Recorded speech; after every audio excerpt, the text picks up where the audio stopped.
Welcome everyone. I hope you're doing well. In our last lecture, we had covered the national movement up to the Pune Pact. That also talked about the caste debate between Dr. Ambedkar and Mahatma Gandhi.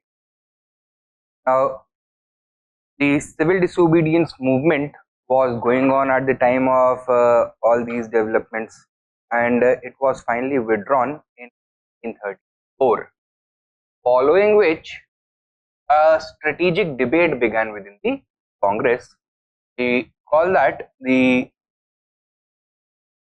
post-civil disobedience movement.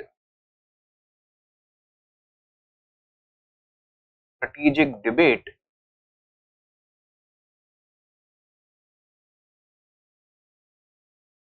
within the Congress. Now,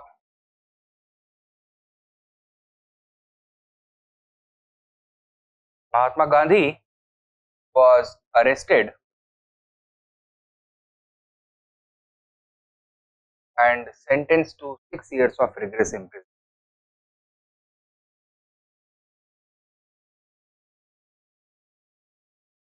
Right? The movement was left virtually leaderless, and a similar situation had arisen within the Congress as it had after the withdrawal of the non-cooperation.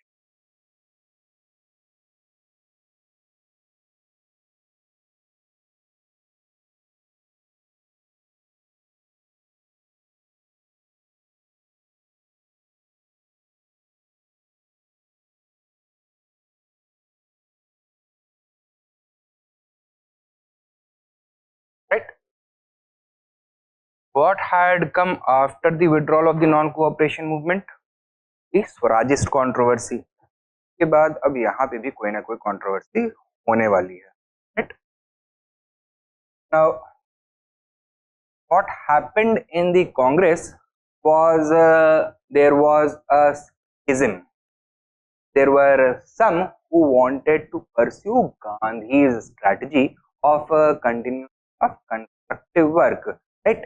So Mahatma Gandhi's followers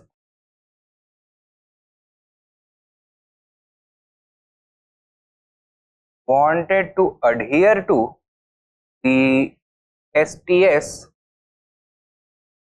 PCP strategy. However, this did not appeal to certain other sections. Socialists led by Pandit Nehru wanted to resume the civil disobedience. They did not agree with this STS strategy, which they considered to be a gradualist strategy, not radical enough, and they felt that masses have an infinite capacity to resist oppression, and thus they will support any Congress, the British, even though they were tired. Right? In this scenario, Pandit Jawaharlal Nehru came out with his SV strategy, that is, struggle until the attainment of victory. Right? However, the situation was complicated further. Government announced the organization of the central legislature elections in 1934. In this scenario, there emerged yet another group within the Congress, who we call the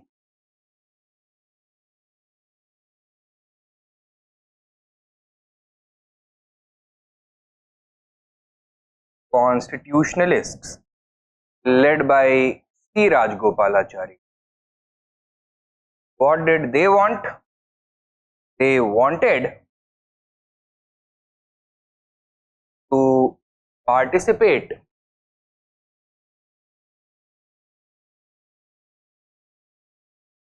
in the upcoming 1934 Central Legislative Assembly election.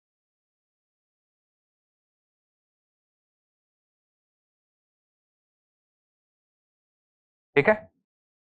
Now the Gandhians obviously wanted to boycott these elections, not want the Congress to enter the councils, because the central legislative elections held in 1934 were going to be in accordance with the 1919 Act, and they did not agree with it. For the socialists also, this option was not agreeable, because this would have amounted to collaborating with the government and sacrificing the momentum that was still there in the aftermath of the civil disobedience. However, the constitutionalist faction had numerical superiority within the Congress, and it decided to participate in the upcoming election. Mahatma Gandhi was not in the scene, therefore he could not corral support, while the socialists were in minority. Okay? And finally, the constitutionalist agenda was carried forward, with the Congress deciding to participate in the upcoming. Mahatma Gandhi felt that it was his own personal defeat, and therefore he decided to resign from it. Now, this created a split-like situation. Therefore, in order to maintain unity, in order to avoid a split, he announced that he would continue to support the Congress in both thought and deed from the outside. He also gave his approval to the constitutionalist agenda. He came out in support of C. Rajgopalachari. Seeing the change in the events, the socialists also agreed to agree with the constitutionalist agenda. Therefore, for the time being, they put their separate strategy aside and decided to participate in the. Clear hai? Now, this was the first stage of this post-CDM. यानी कि एक second stage भी आएगा. This was stage 1, that is in 1934. Right? Now, this debate continued and became even stronger after the enactment of the 1935 Act. So, post 1935 Act, the stage 2 of this debate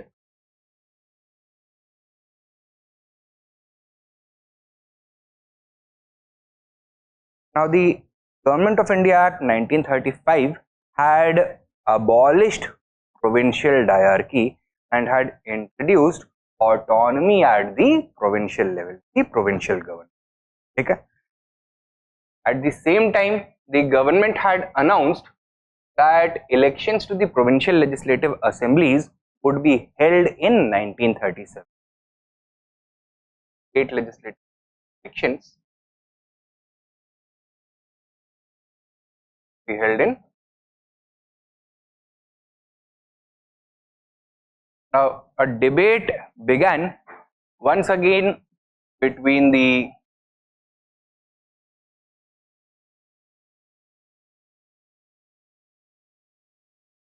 constitutionalists and the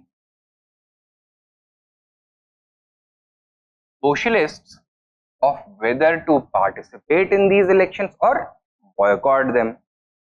क्या लगता है किसने बोला होगा कि participate करना चाहिए? Constitutionalist ने. They wanted to participate, and the socialists wanted to boycott. They did not want to be seen collaborating with the government. ठीक है? Socialists further wanted to launch a mass movement to register their opposition to the new constitutional scheme established by the Government of India Act 1935. However, The constitutionalists argued that the country was not ready for it. The economy had slowed down primarily because of the Great Depression, and also the impact of the civil disobedience movement was still being felt. The masses were not ready. Inflation was extremely high, and there were shortages of very important essential commodities, especially among the poorer sections. So it was unlikely that the Congress would be able to draw out mass support, and it would rather be an embarrassment for the Congress rather than the government launching a mass at this point. And therefore, the constitutionalists said that council entry would enthuse the masses. Council work would enthuse the masses. The Government of India Act 1935 had removed some of the most controversial provisions of the 1919 Act when it came to the organization of the provincial government. For the first time, nationalist leaders would have a significant amount of influence within these councils. They would be able to affect changes in the behavior and attitude of the government officials, and they would be in a position to bring out meaningful reforms in order to benefit. Thus, they continued to insist that the Congress should participate in the. Okay. Which side won? The constitutionalist agenda won. It was decided that the Congress is going to participate in the election. Then a new question emerged. Yeah, that suppose the Congress is able to secure a majority or is in a position to form a government in any of these provinces, should it do so or should it remain in opposition even if it has majority? What do you think the socialists said?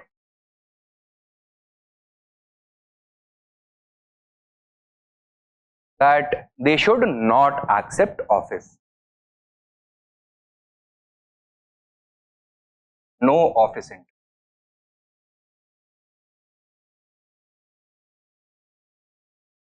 Since accepting ministerial positions would be like collaborating with the government once again. Rather, they should remain in opposition and derail the working of any government in order to expose the hypocrisy and hollowness of the British constitutional mechanism. On the other hand, the constitutionalists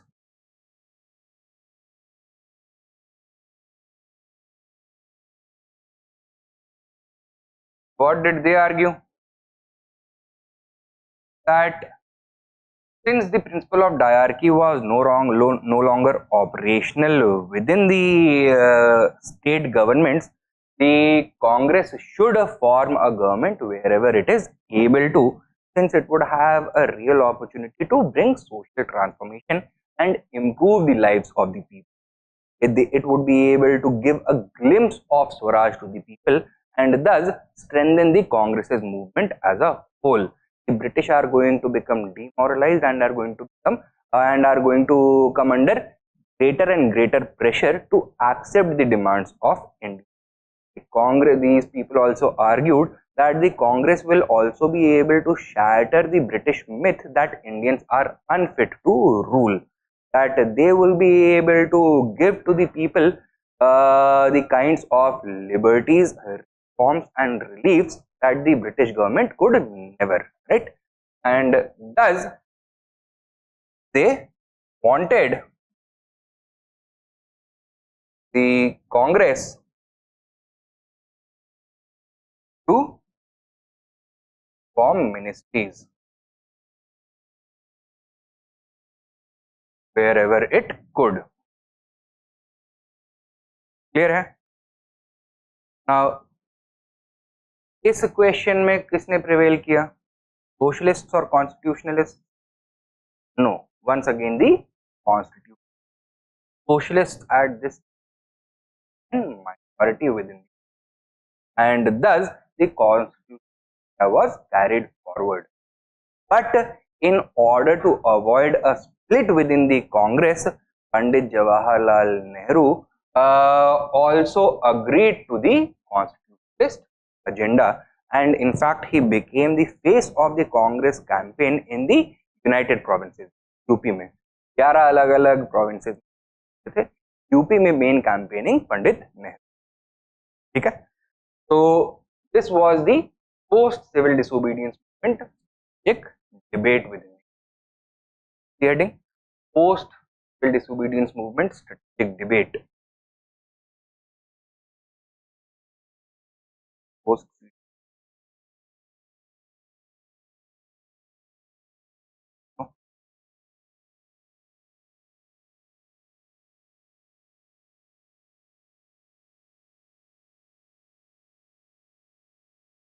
the civil disobedience movement was withdrawn by Mahatma Gandhi 1934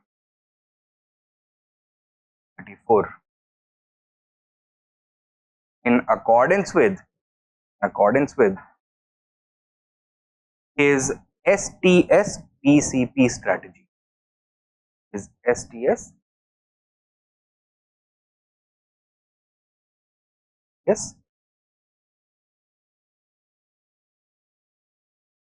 up.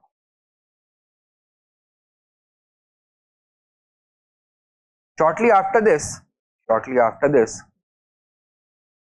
he was arrested,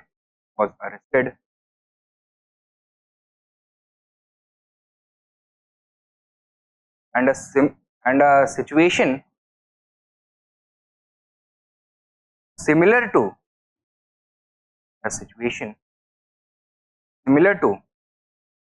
the withdrawal of the non-cooperation movement,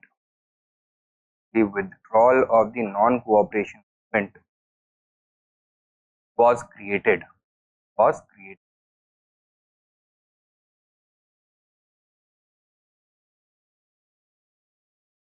Up. Next point. At this stage, comma, the elections to the Central Legislative Assembly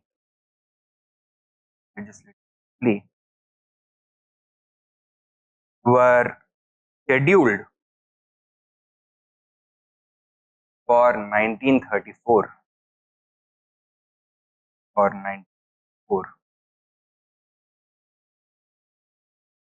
Raising a big question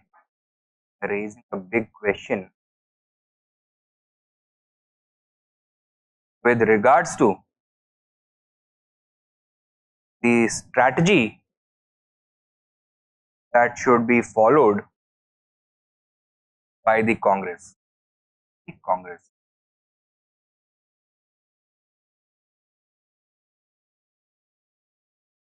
Subheading: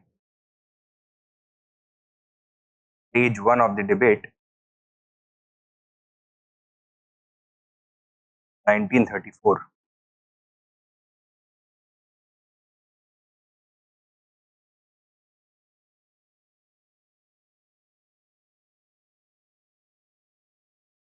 Gandhians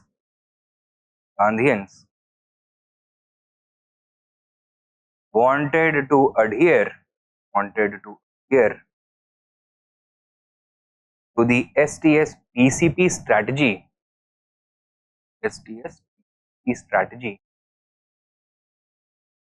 and boycott the election.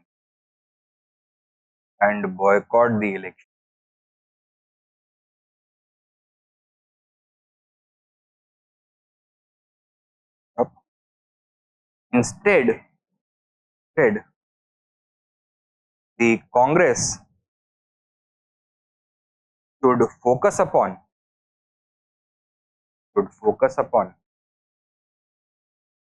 constructive work and reviving its grassroots network.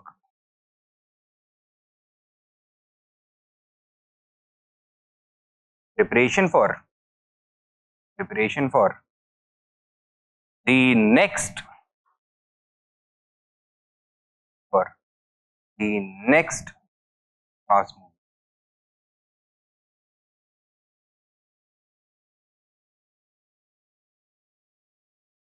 Next main point. Socialists led by Jawaharlal Nehru and Subhash Chandra Bose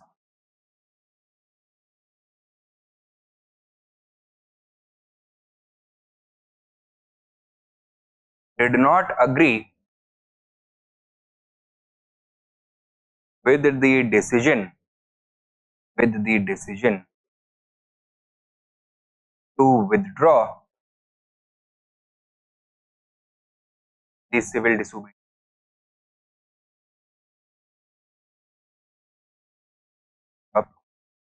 They blamed the industrialists and large business interests for its failure.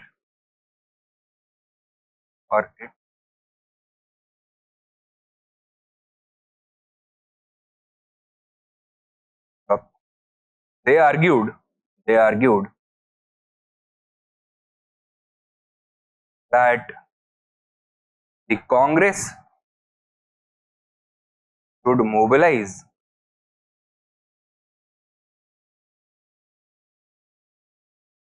workers and peasants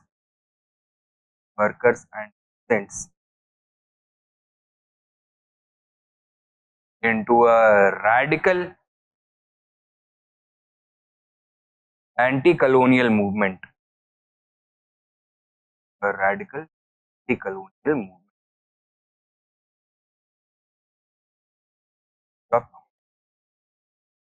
They believed that British imperialism was weak,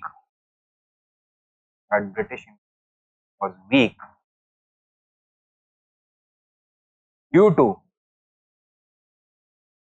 the effects of the Great Depression.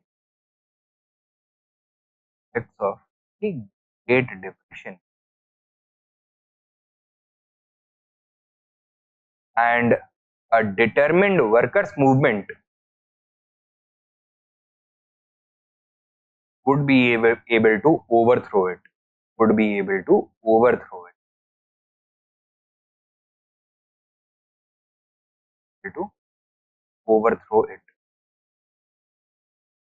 Yeah.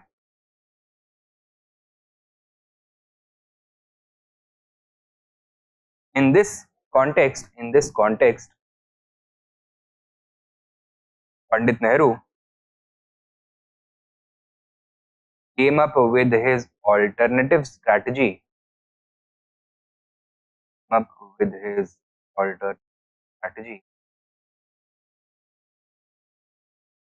for mass struggle.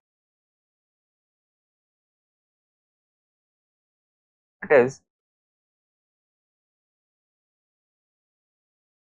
for mass struggle.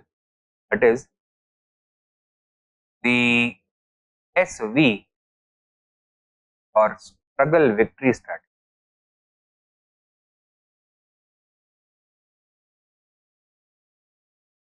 Called for continuous struggle till victory.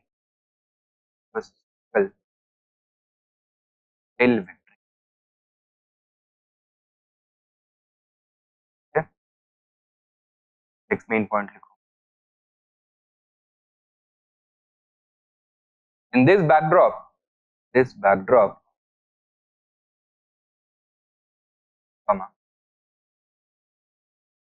another prominent group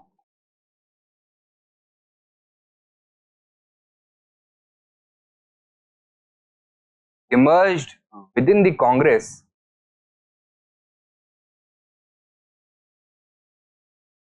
under the leadership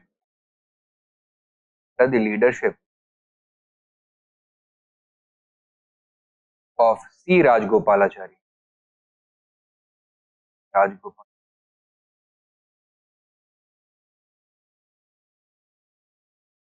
They were known as the constitutionalists. Known as the constitution.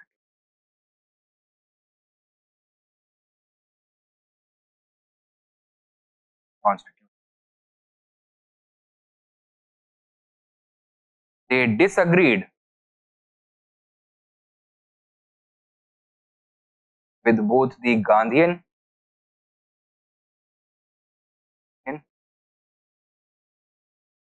as well as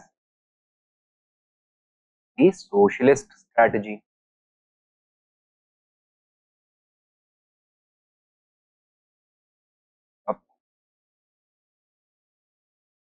According to them,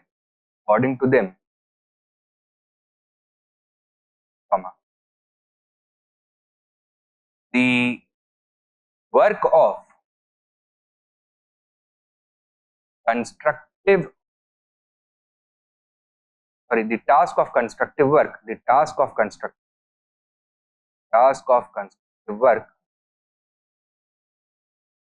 among the masses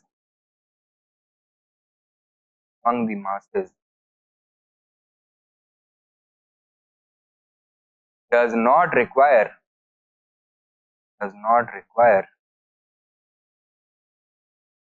boycotting election.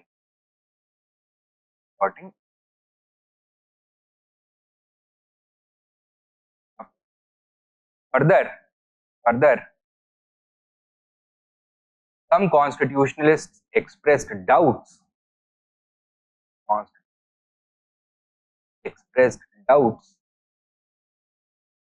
regarding Mahatma Gandhi's leadership.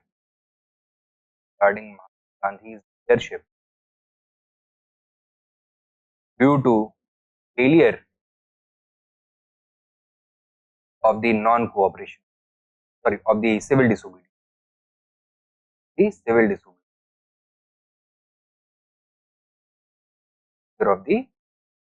disobedience. On the other hand,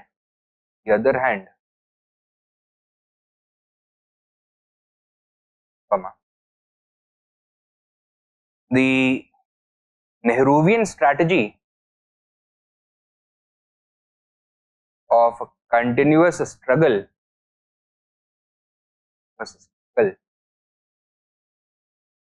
was considered dangerous.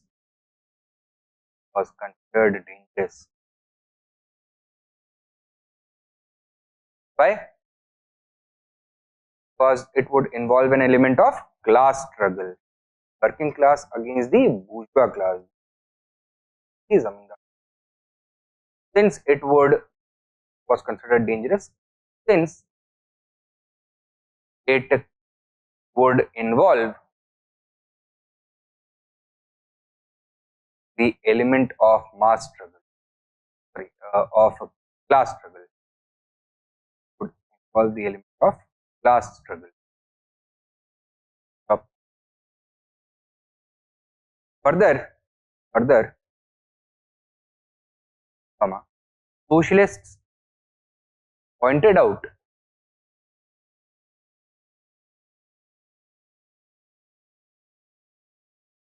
the poor economic condition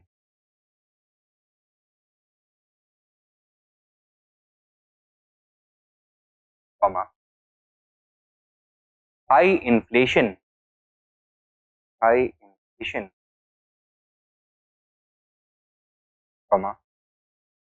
shortage of essential goods,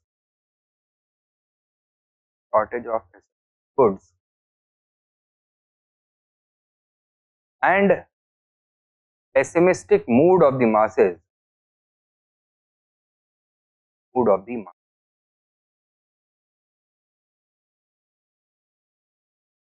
to dismiss the idea that the Congress was in a position to mobilize any meaningful popular support. Popular support.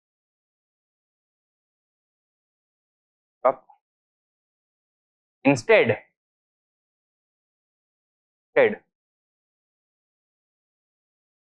they argued that the Congress should fight the elections, should contest the elections, and enter the legislative chambers.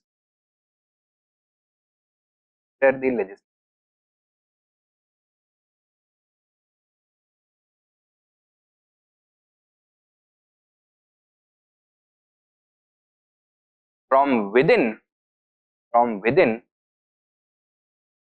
these councils,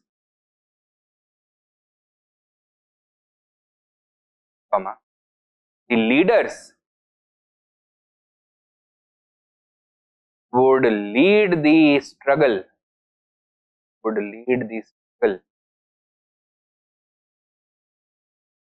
against British rule,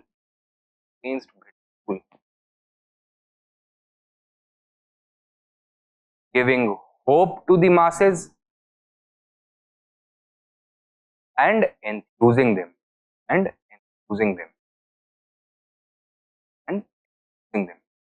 ठीक है, next main point लिखो.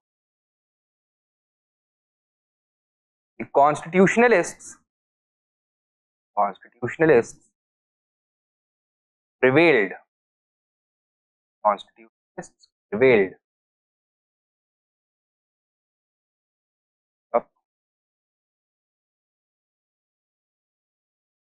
The socialists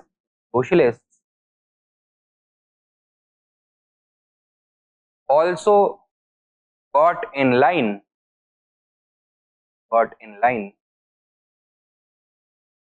with the constitutionalist agenda,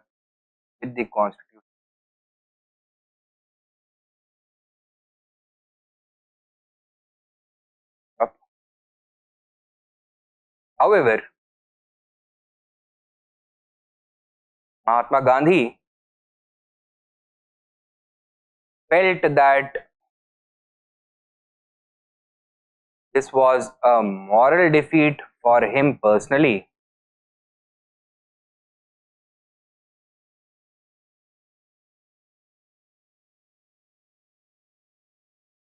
and resigned from the Congress and quit the Congress.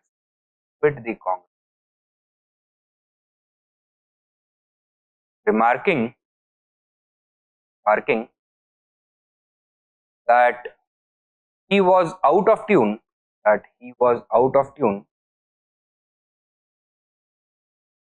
with the powerful trends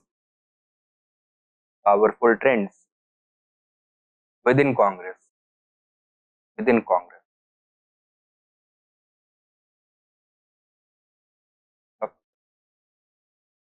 The point, this threatened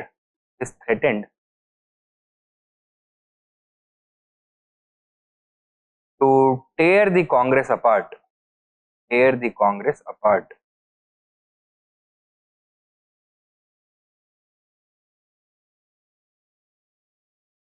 Thus,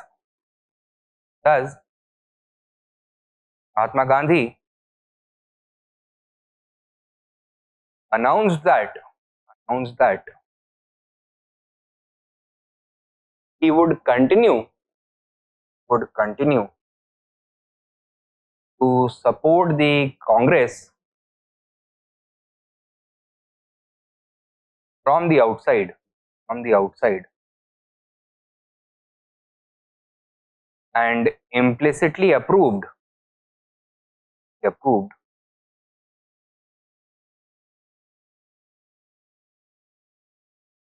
the Congress's participation in the upcoming election.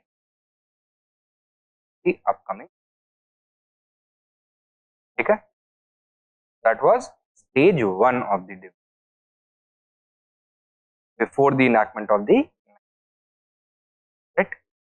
Next subheading, stage 2.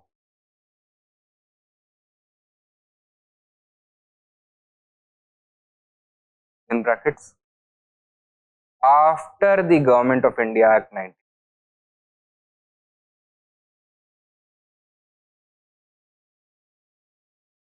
1935. 1935 में आया ना act, write down. The Government of India Act 1935, Government of India Act 1935 removed diarchy from the provinces. Moved diarchy from the provinces. Up.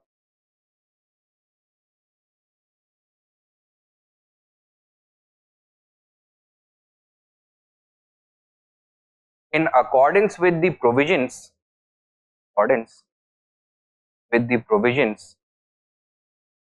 of this act, comma, assembly elections were announced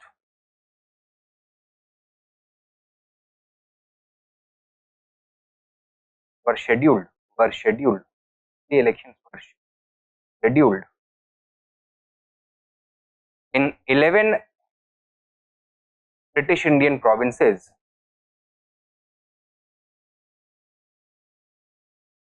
for 1936.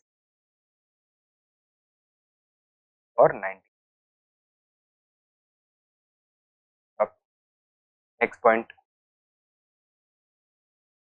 This sparked a fresh debate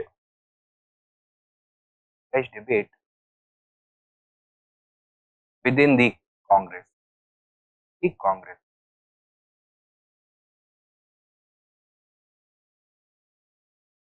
Revolving around two important questions,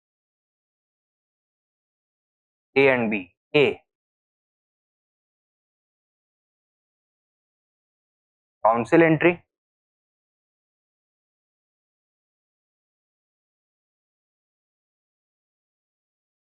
B, office acceptance.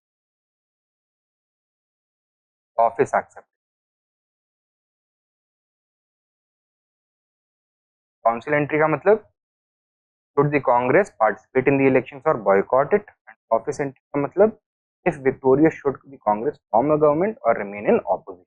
ठीक, next point लिखो. The constitutionalists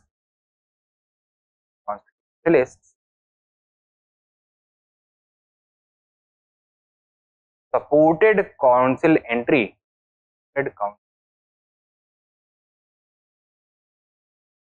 and wanted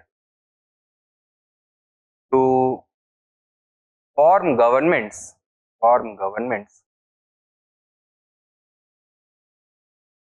in provinces that they were in a position to do so. Wanted to form governments in provinces where they were in a position to do so. Provinces where they were in a position to do so.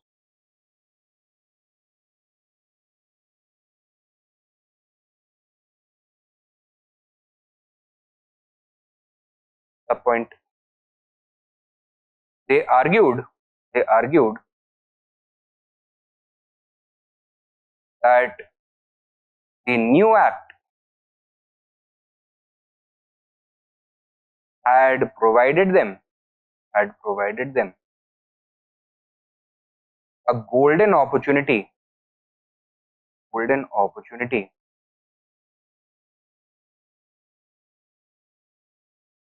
to give a glimpse of Swaraj, to the masses.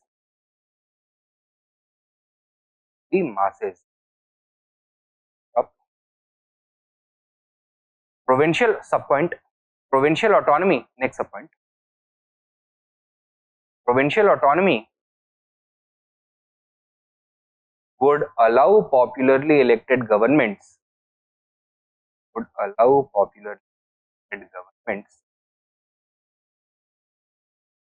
to bring social transformation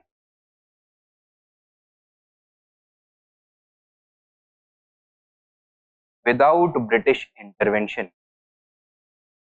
Bring social transformation without British intervention.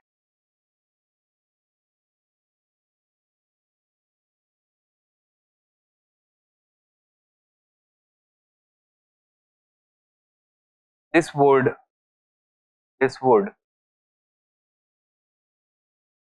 further strengthen popular support for the movement,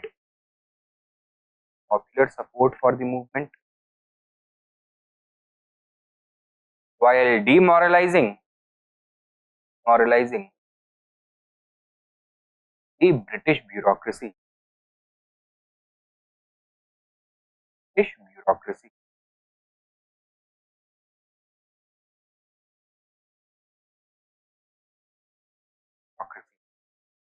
Next point.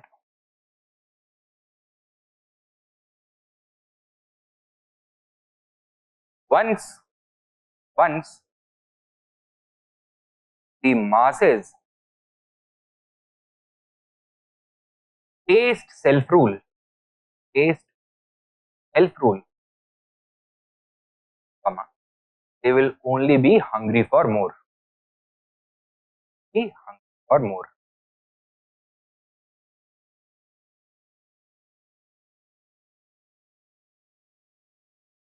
ठीक है, next main point लिखो. On the other hand,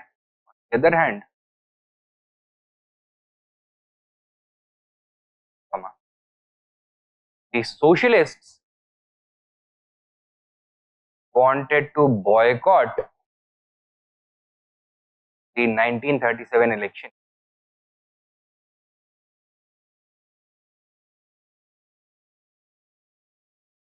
due to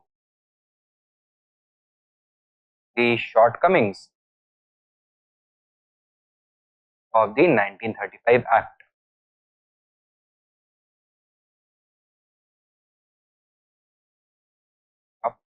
Had made no real progress towards Purn Swaraj,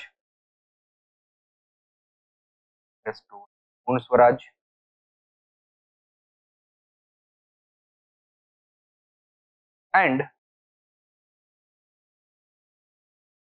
was considered hollow.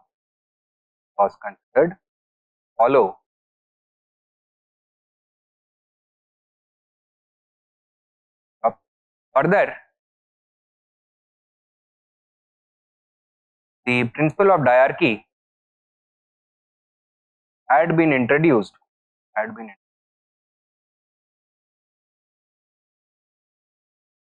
in central government.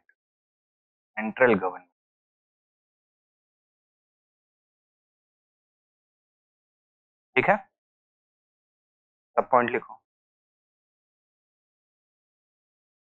Therefore,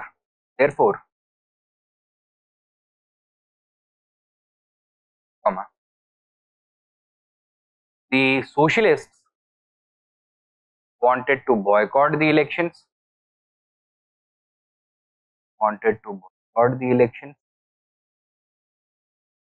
and launch a mass movement against Britain.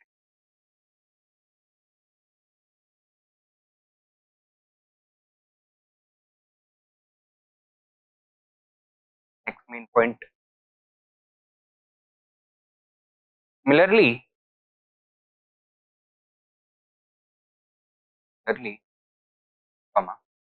the socialists were opposed to the idea of office entry, since since it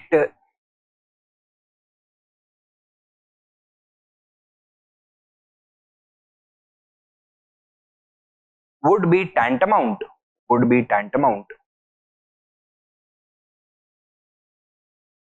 to collaboration with the government, to collaboration with the government, collaboration with the government.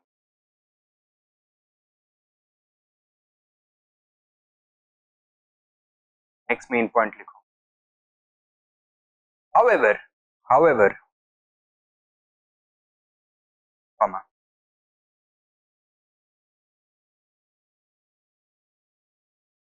the constitutionalists prevailed. Constitutionalists prevailed.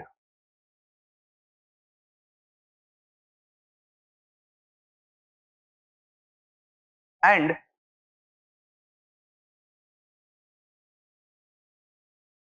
in order to present a united front, comma, the socialists agreed to join them.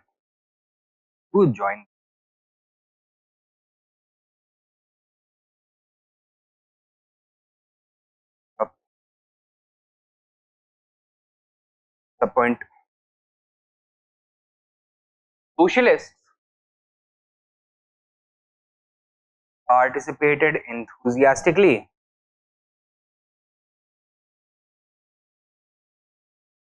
in campaigning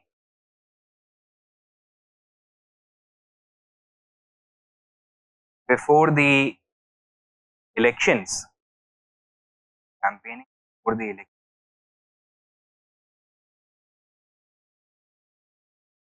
With Pandit Nehru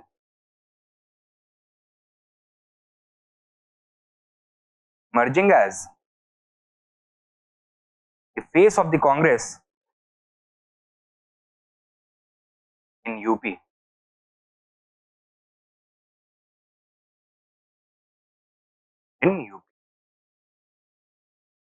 Okay? This was the post-civil disobedience strategic division. Now, दो stages में है. Marketing line क्या है? The Government of India Act 5.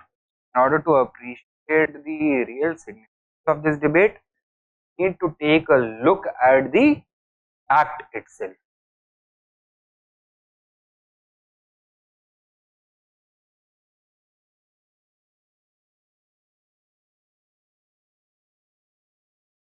क्या क्या देखना है हमको यहाँ पर?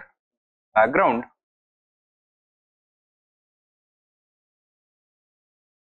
or circumstances,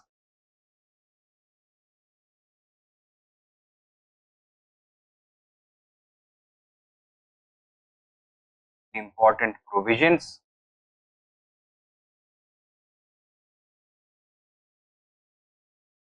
and the critical evaluation of the act.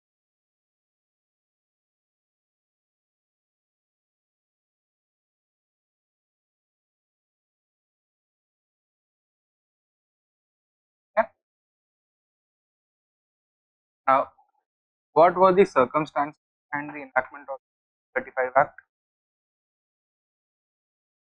It was the result of a long process which had been started ever since the appointment of the Simon Commission, which was itself constituted to review the working of the previous Act, the 19th Act.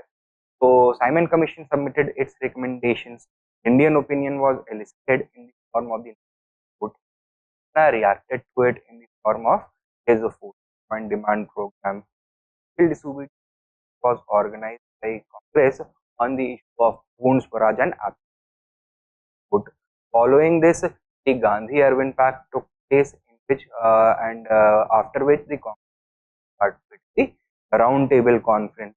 The conclusion of the Round Table Conference were distilled and discussed in a joint parliament of the British Parliament, following which a white paper was published regarding the draft proposal.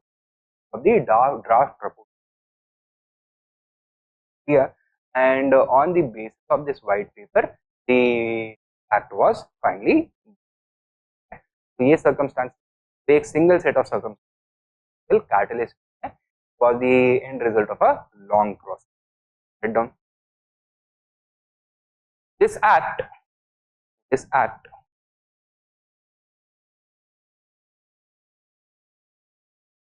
subheading this background or circumstance.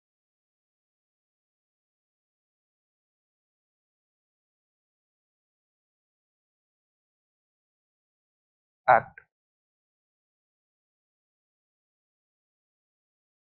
was the final result of a long process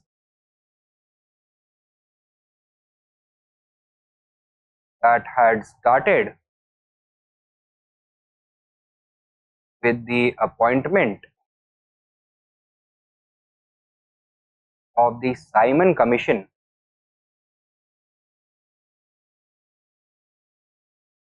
to review the Montfort reform. The Montfort reform.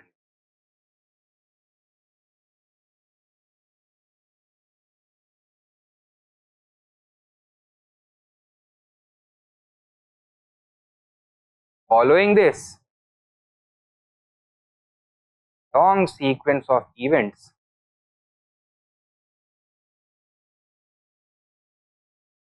finally led the enactment long sequence, finally led the enactment of the 1935 Act.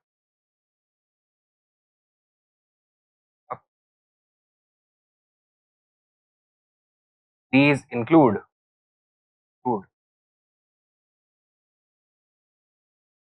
A, B, C. A, the Simon Commission report.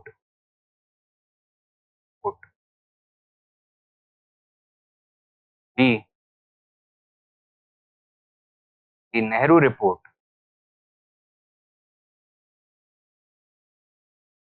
C, Jinnah's 14-point program, as 14-point demand.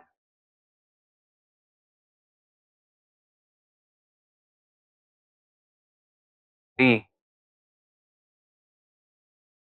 the round table conference. Round table.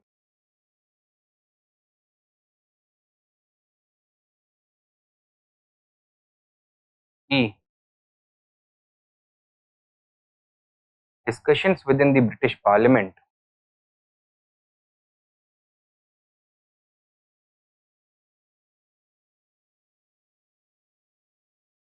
F, public opinion.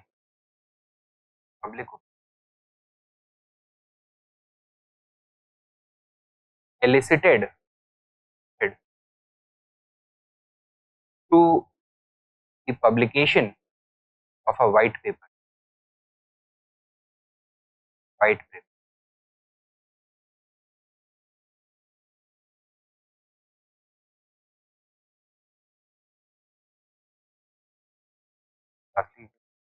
C,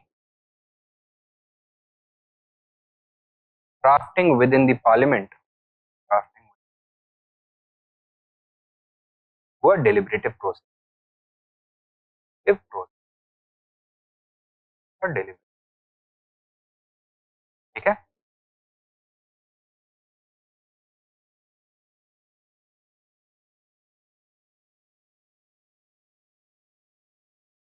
अभी सक x main point लिखो. X main है provisions.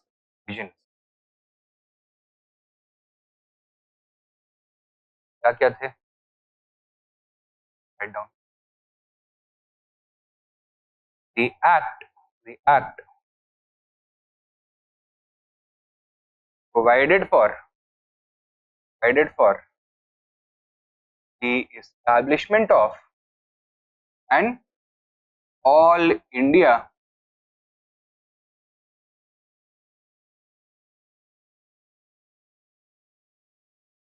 federation,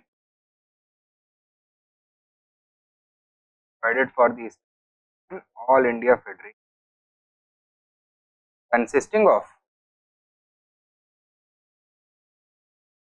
all British Indian provinces, all British provinces as well as princely states.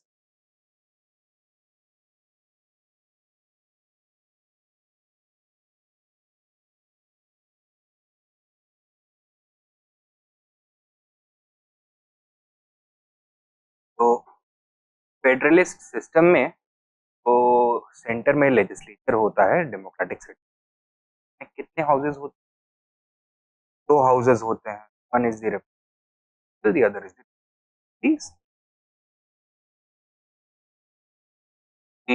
Central legislature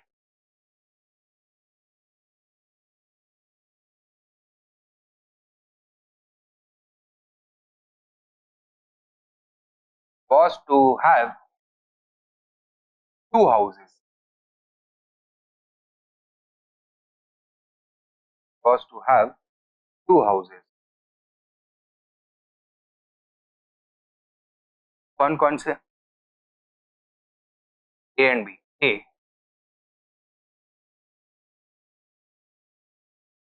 Council of States,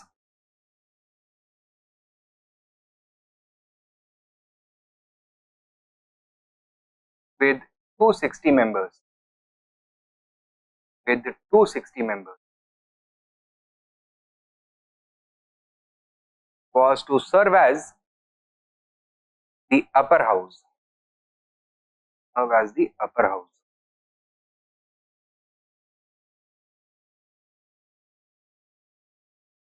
अब के अंदर लिखो, it was to be a permanent body, it was to be a permanent body with one third of the members, with one third of the members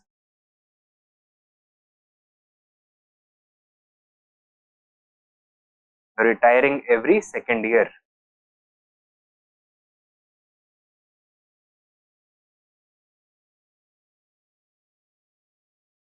ठीक है? B,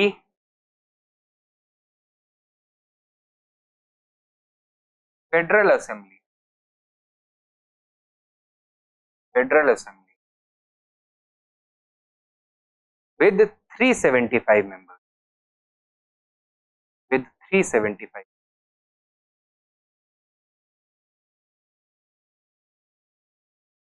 would be the lower house, the lower house.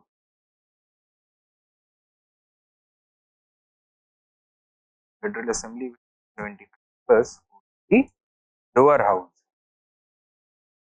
It would have a term, it would have a term of 5 years, 5 years. क्या clear है? Next सब point A और B हो गया, वाला लिखो, princely states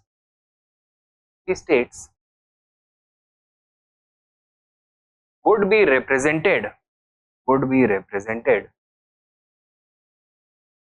in both these houses, would be represented in both these houses.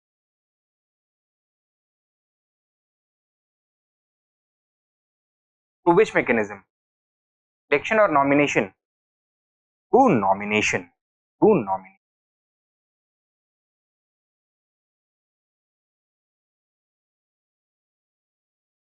While representatives from British India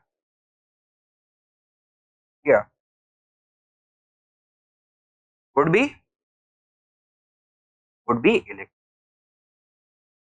ठीक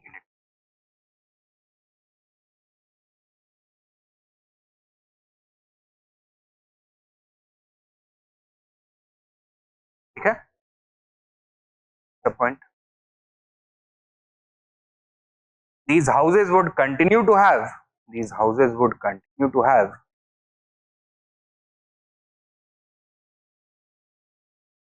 ex officio and government nominees. So, and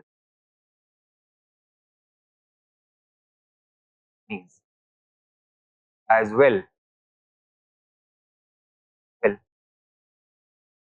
but their proportion was reduced.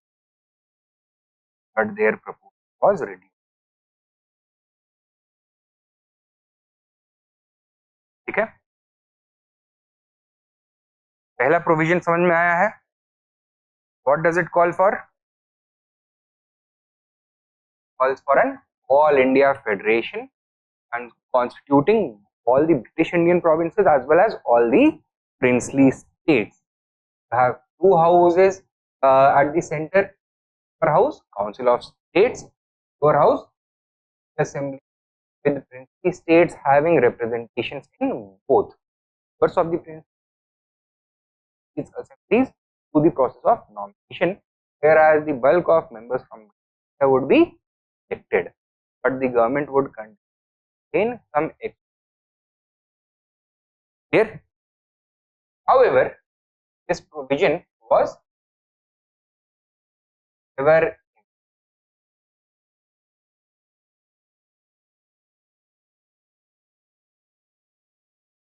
taken.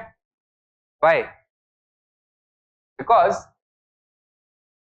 the creation of the All India Federation was not compulsory for the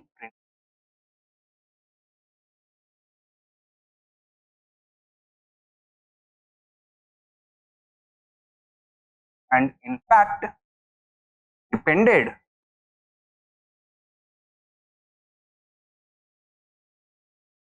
upon the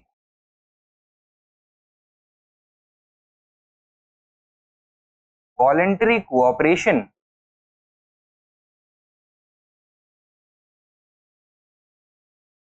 of the princely state. तो इसमें एक provision था that the question of participation All India Federation would be put before each of the princely states. They would get to vote yes or no, or they to abstain. तो उनका consensus लिया जाएगा सबसे पहले. Secondly, only if at least 50% of all the princely states approved, and only if this numerical majority also constituted a population majority. That means out of the entire population living in these princely states, those who approve must represent a proportion greater than 50% of the total population residing in Prince. जब तक इतने लोग और इतने states को approve नहीं करेंगे, the All India Federation would not come into effect, and the government of India, that is the central government, would continue to be organized of the 1990. ठीक है, write down next the point यहाँ पे लिखो. However, this provision was never implemented. Since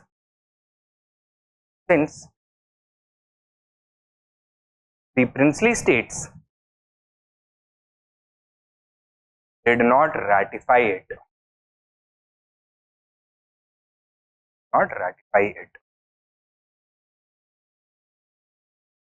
And the central government continued to be organized on the basis of the 1919 continued to be based on the 1919 Act.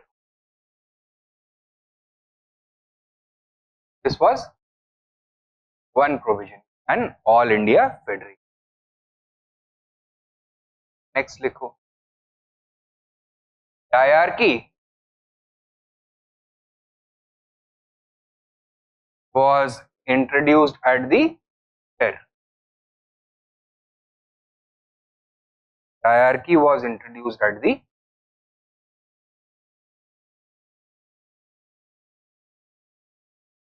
ठीक है तो इससे पहले dyarchy कहाँ पे था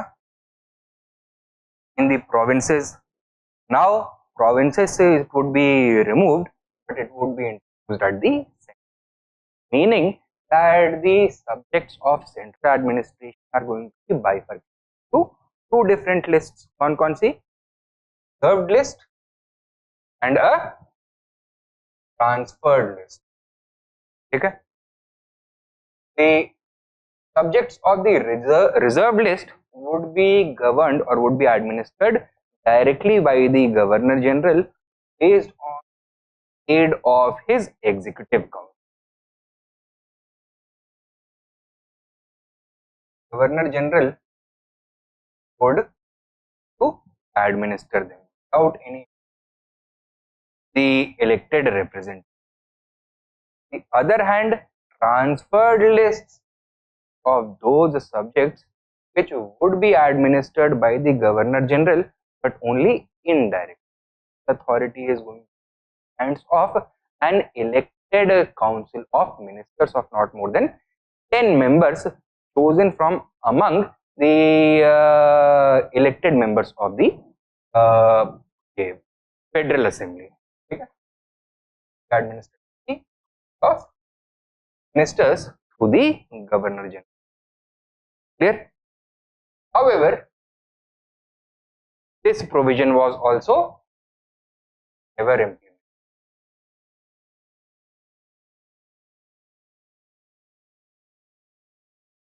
क्यों? पहला वाला प्रोविजन ही इंप्लीमेंट नहीं हुआ था and the government of India continue on the previous act. Previous act में कोई डायरकी का कोई एस्पेक्ट नहीं, was only at the provincial government. Hierarchy could also not be introduced at the central level. Next, number 2. Hierarchy was introduced at the, write down, this act, the point, this act provided for the division of central administrative subjects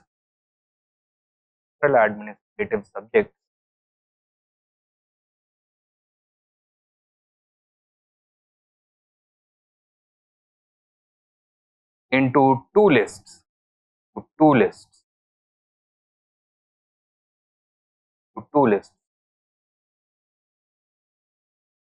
that is reserved and transferred.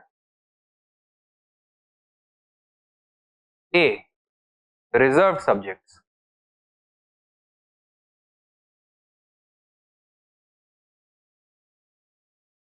Colon, to be administered by the Governor General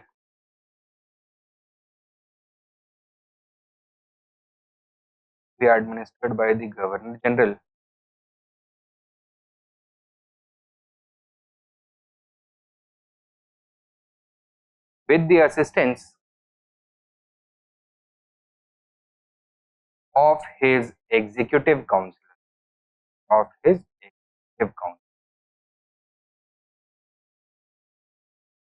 B.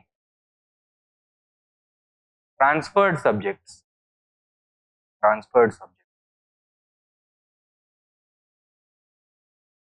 Colon, to be administered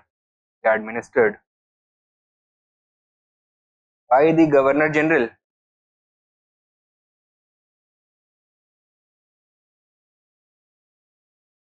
on the basis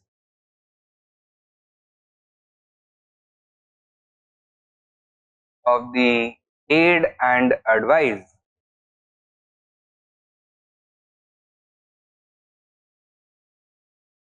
of a council of ministers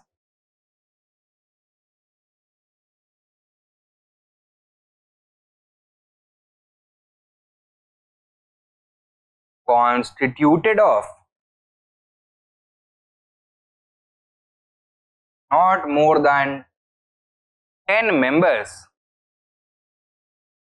10 ministers, not more than 10 ministers, not more than 10 ministers, chosen from among the elected members of the house, elected members of the central legislature, the central.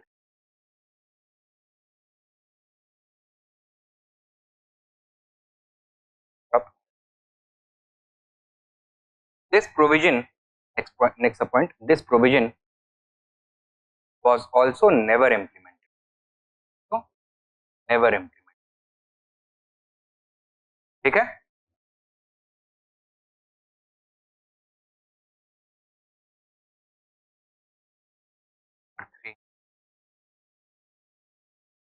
Do you remember when it came to legislative devolution, for the first time it had been done by the Montford reform.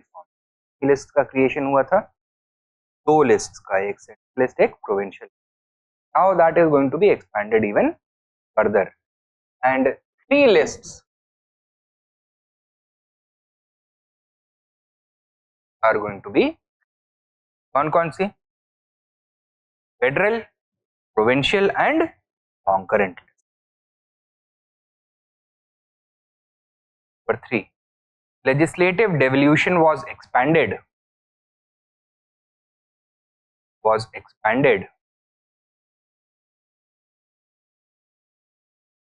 with the creation of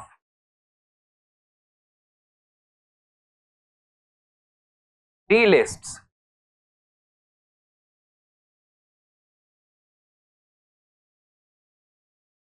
of legislative subjects. These were A, B and C. A,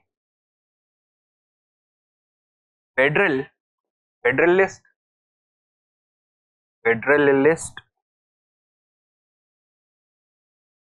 B, provincial list, C, state list, sorry, concurrent list.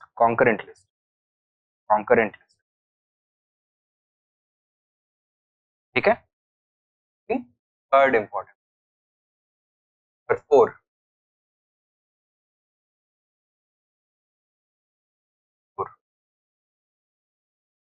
this act provided for the establishment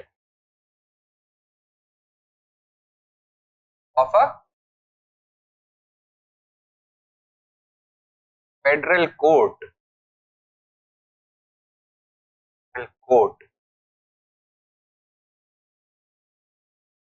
ठीक है? Federation establish कर दिया गया है, तो there are going to be disputes between the different units as well as the units and the union and the different phrases. So in issues on or disputes को resolve कैसे किया जाएगा? तो federal court with the exclusive jurisdiction to settle such disputes. Write down the federal court. The point, it was to have exclusive jurisdiction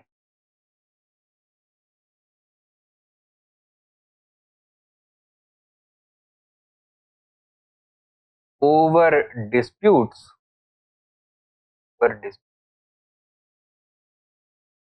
between the different federating units.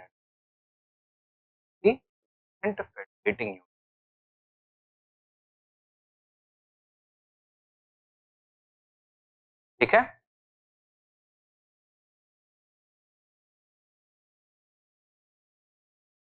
ये तो हो गया, हमने कवर कर लिया all of those features, all of those functions which with the central government. Now about the provincial government. का change क्या emerge हुआ? The diarchy was abolished and provincial autonomy was down. Provincial autonomy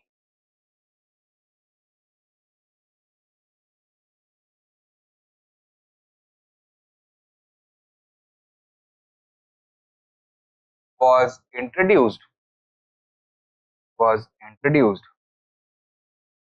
with the abolition of hierarchy. The abolition of hierarchy. Up the point. The distinction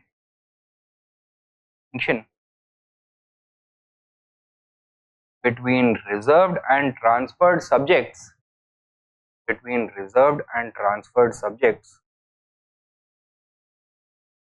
was done away with.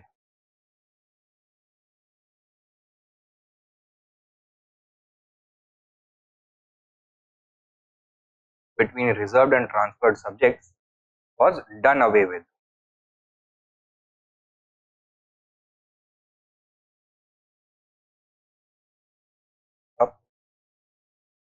All subjects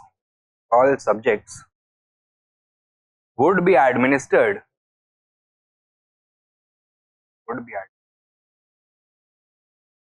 by popularly elected ministers. Would be administered by popularly elected ministers. Would be administered by popularly elected ministers who were responsible to the legislature.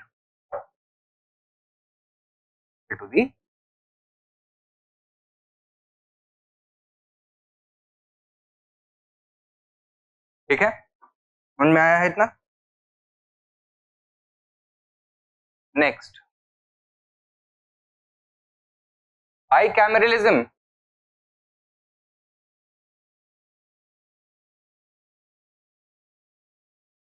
was also introduced the provinces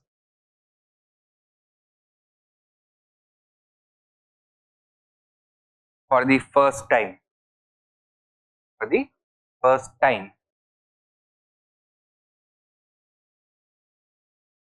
On a voluntary basis. Also introduced provinces for the first time on a voluntary basis. Okay? So each province will have a legislature and it will be up to it to decide whether that legislature is going to have one house or two houses. Now, following this, some provinces or some legislatures decided to create an upper house or a state legislative council along with the state legislative. कौन थे ये? That you should know about. लिखो the point. The following states, the following provinces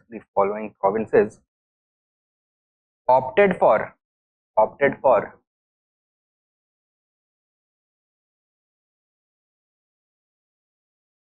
a bicameral legislature.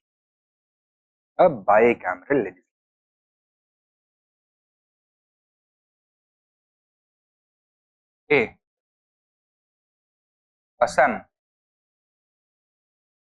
B. Bengal. C. UP. D.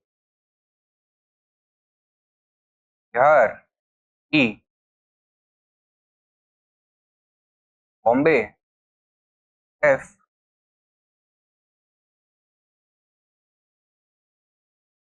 Madras.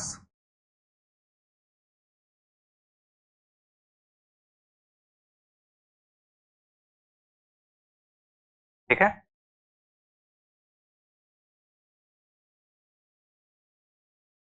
Point लिखो. Next mean verse 7.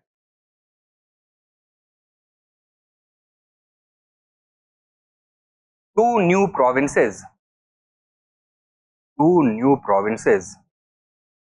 were created by this act.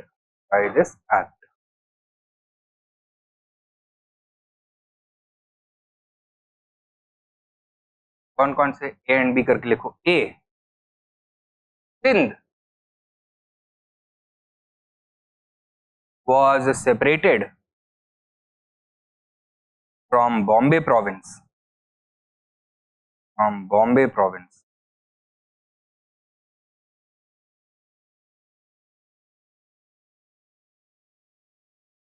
ये लिखो. Orissa was separated from Bihar. Separated Bihar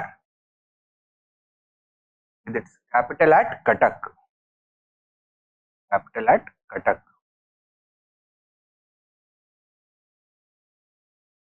ठीक है जी, कुछ clear? 8. Burma and Aden were separated from British India. From British India.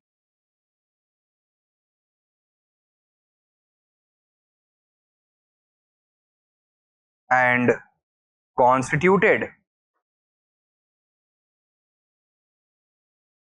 as separate crown colonies. As separate crown colonies. Earlier they were both part of British. अब separate British colonies. हाँ, Aiden, वो Aiden gulf of sorry ये Yemen का जो south western portion है ना, जो red सी का जो माउथ है, वो वहां पे एक स्मॉल आइलैंड है that is important foothold in the Arabian Sea. It can control the access to the Suez Canal and it can regulate the traffic between the Mediterranean and the Arabian Sea. Means it is one of the very important sea routes connecting Europe with Asia, right? And in fact the European global trade का एक major choke point है. So that is it. Next, number 9. Separate electorates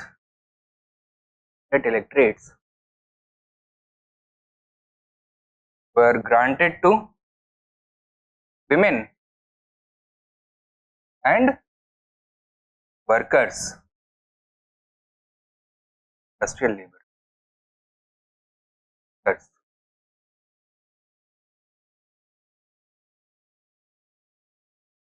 and workers. This industrial labor को भी दे.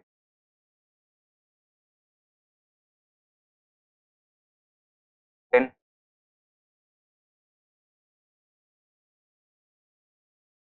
universal adult franchise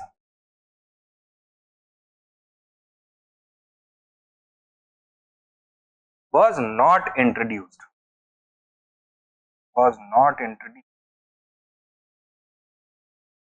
But voting qualifications were lowered.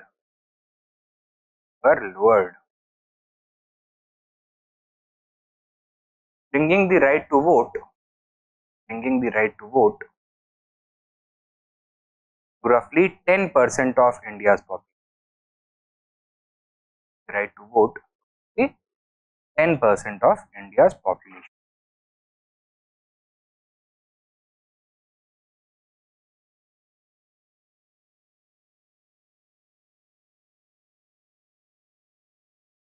Next, right. The Governor General retained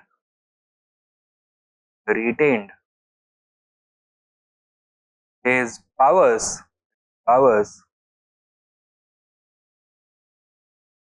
to make ordinances,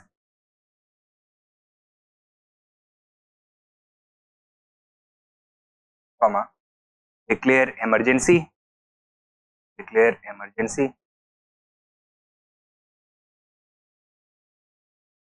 comma, veto bills,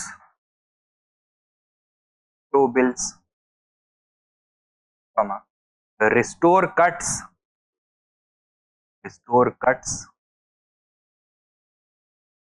and certify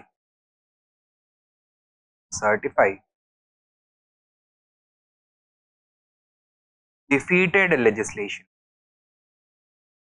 Right? Defeated legislation. Full stop. The point. Similarly, comma, provincial governors had the power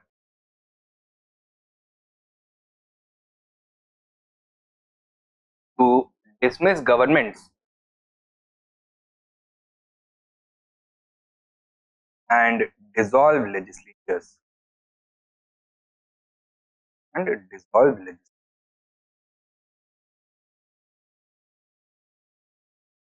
governments and dissolve legislatures.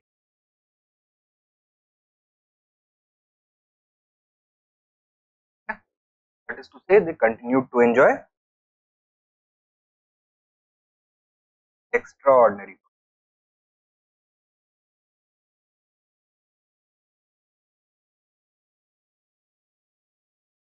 Clear है?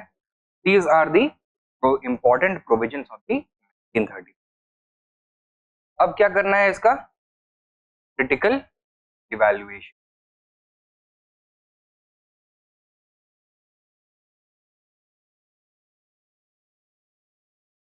Now, first, we are going to point out certain positives of this act.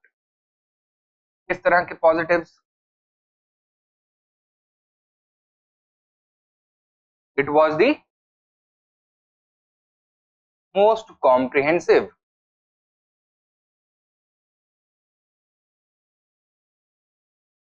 constitutional act ever by the British in India, and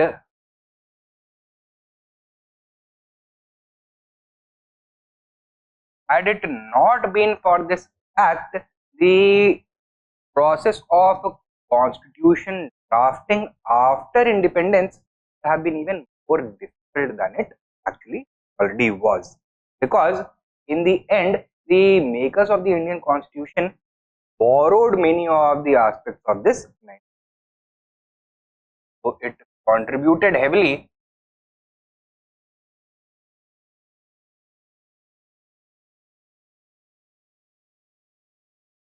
the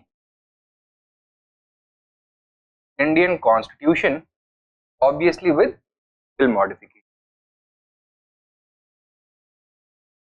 Thirdly, the Supreme Court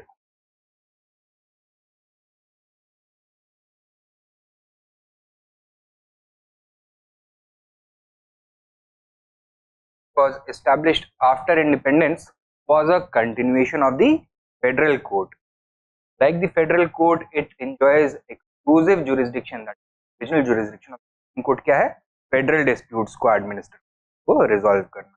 Apart from that, it was given certain other jurisdictions, was made a court of record, and it was declared to be the highest court of the land as well. Apart from this,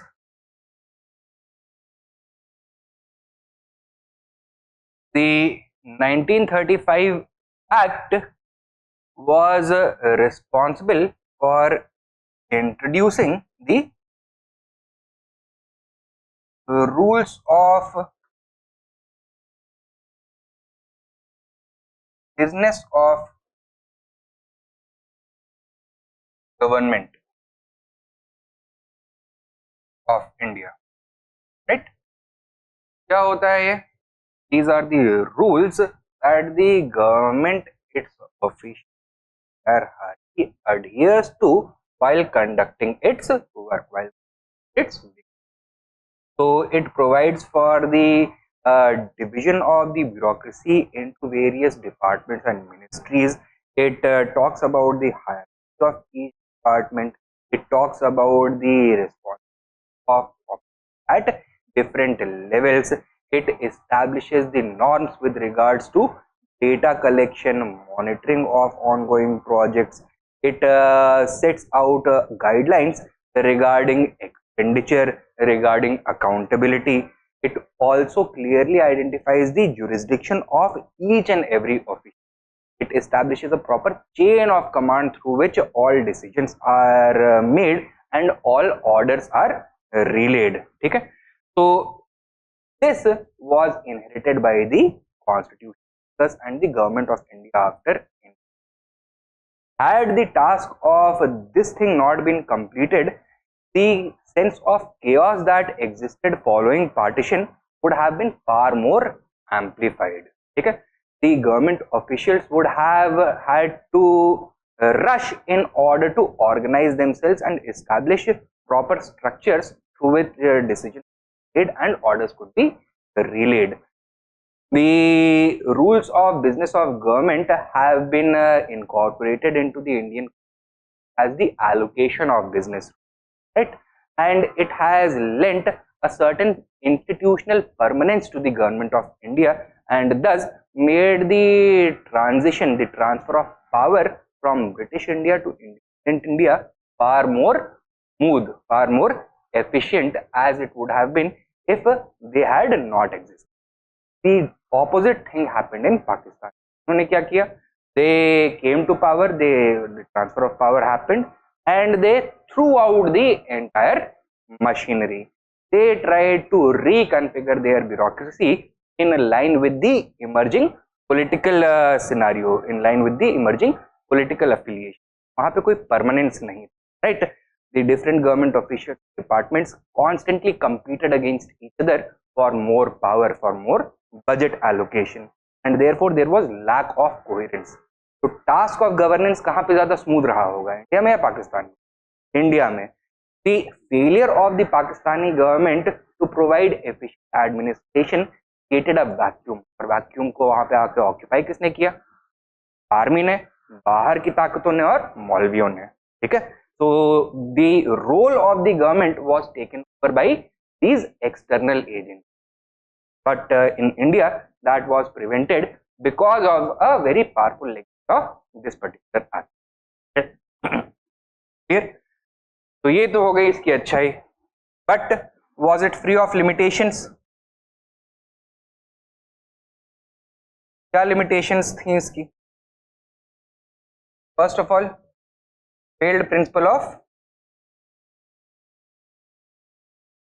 hierarchy.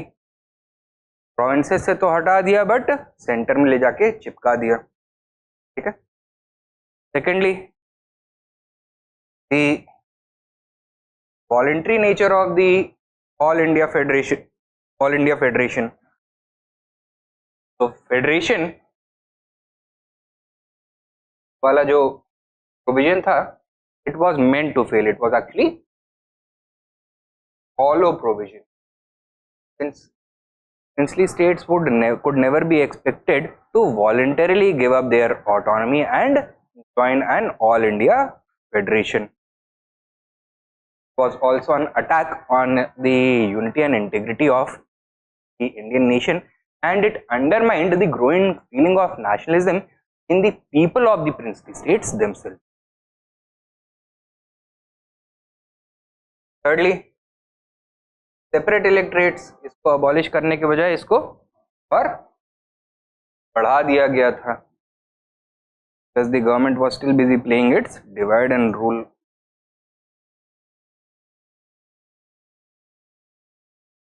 Fourthly, while responsible government had been introduced in the provinces, the governor general and governors had the power to intervene through alternative routes. They enjoyed extraordinary powers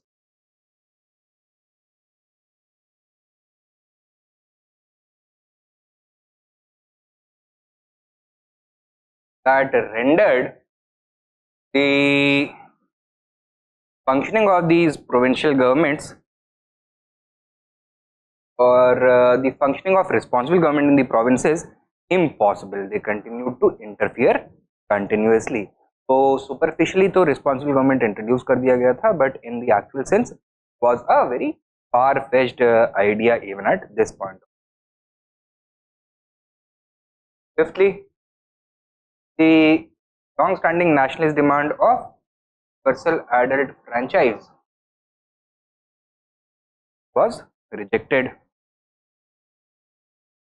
was not implemented, and even after substantial electoral reform, roughly only 10% of the total population of India had the right to vote, among whom there was a clear divide between upper caste men and others. So that is the lower caste Muslim women, they were underrepresented when it came to the electorate. और क्या कमी है इसमें, और क्या कमी है act में?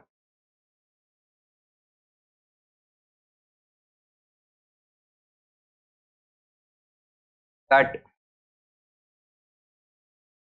the act provided for the continuation of a completely irresponsible form of government administration, failing the establishment of an all India federation. कोई alternative order offer नहीं. Okay? So no alternative.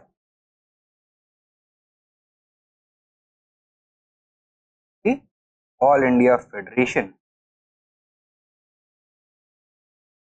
saddling the center with a completely irresponsible.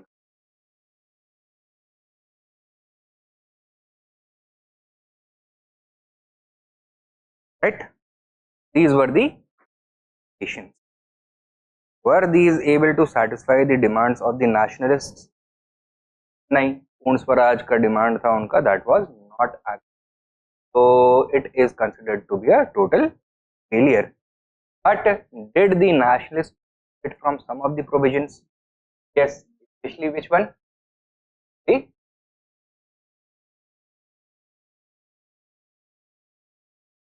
provincial autonomy. Congress participated in the 1937 elections and was able to secure a majority in 8 out of these 11 elections. 8 out of these 11 provinces continue to form a government and rule in these provinces for a total of 28 months. Time they were able to give a glimpse of Swaraj to the. तो ये भी इसका एक strength है. Now critical evaluation में लिखो number 1, strengths of the act. Strengths of the act. Strengths of the act.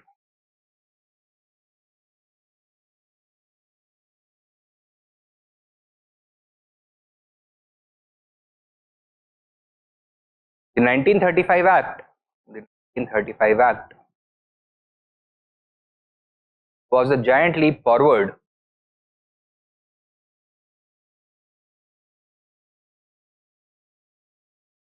in the development of constitutionalism in India.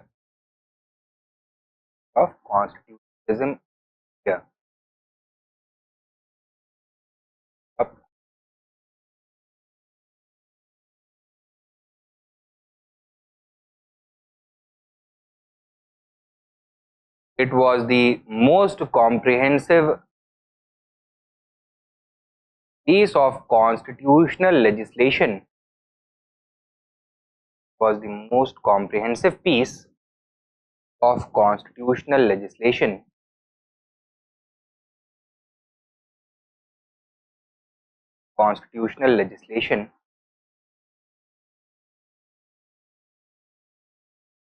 ever attempted by the British India. Ever attempted by the British in India.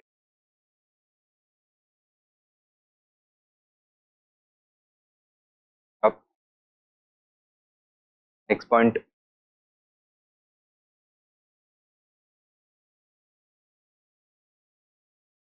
The provisions of this act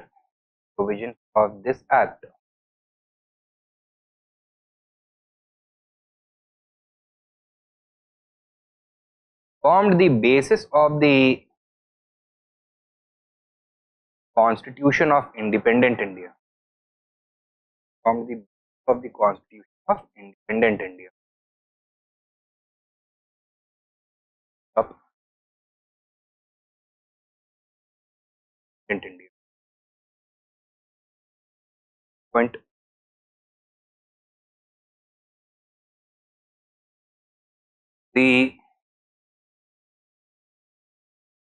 Subpoint. The Indian Constitution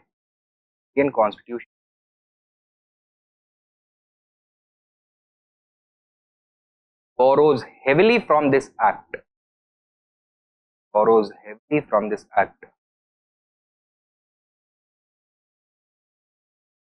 And roughly 70% of its provisions,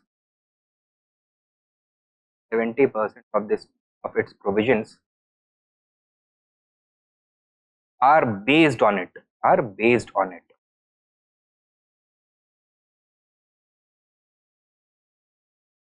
Example.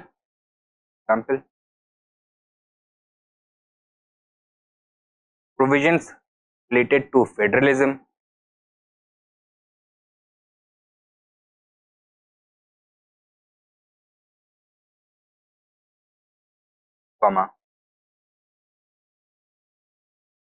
emergency powers,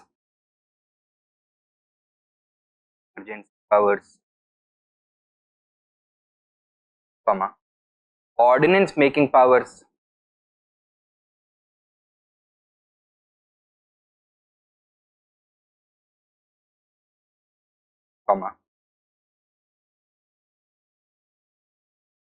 the office of the governor,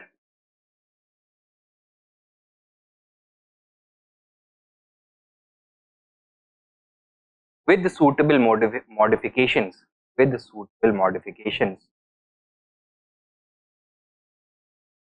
were borrowed from the 1935 Act.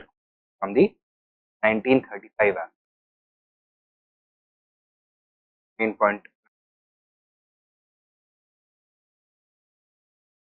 The Supreme Court of India. Next main point. Supreme Court of India was inspired by this act.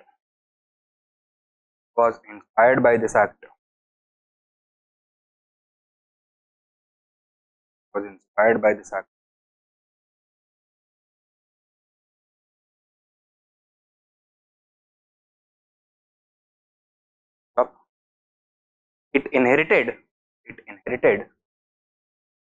the original jurisdiction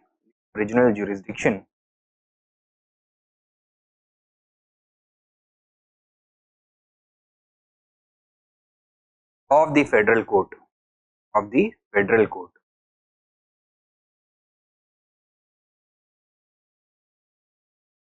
Next main point.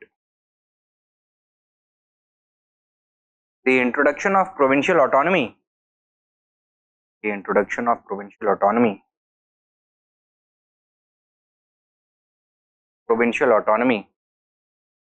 Was a big step towards the establishment of responsible government in India.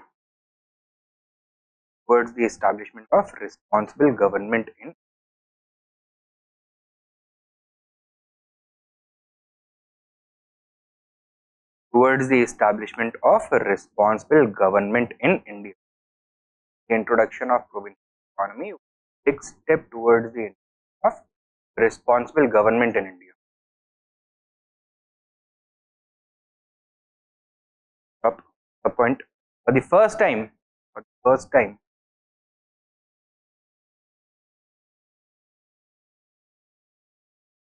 people could feel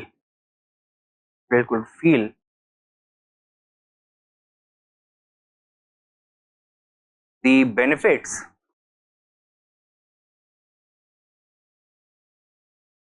of popular sovereignty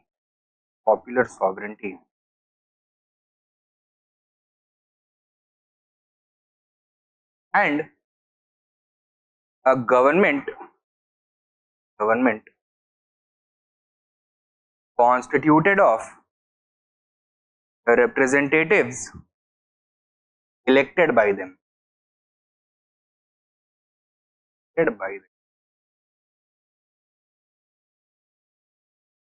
Of representatives elected by them.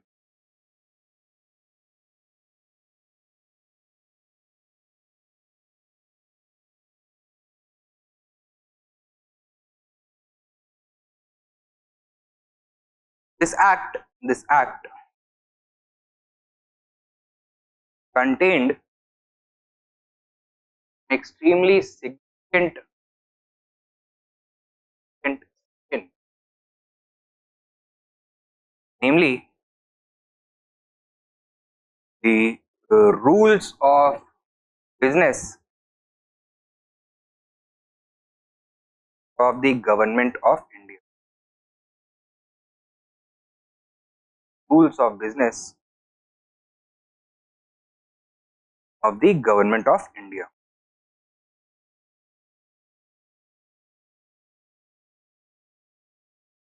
Up point. It detailed the division of administrative work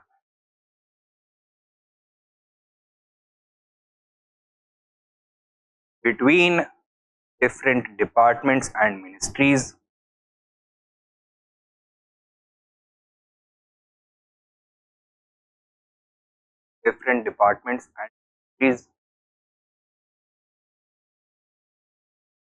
departments.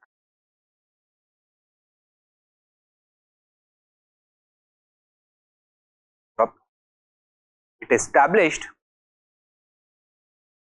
a hierarchy of officials within each department,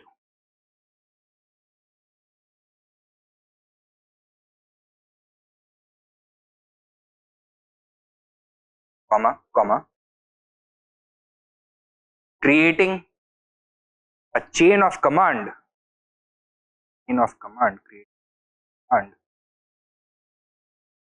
and fixing the jurisdiction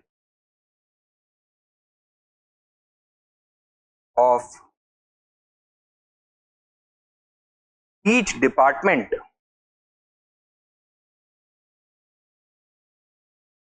throughout all levels.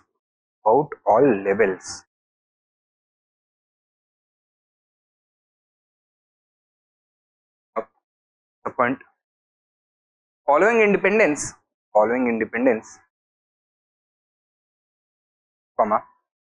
the machinery established by these rules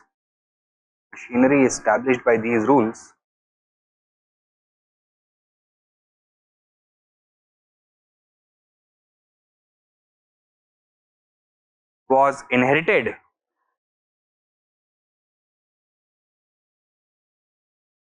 by the Indian government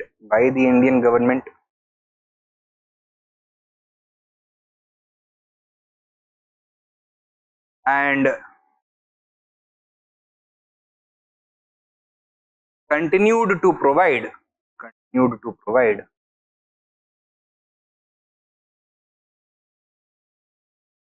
administrative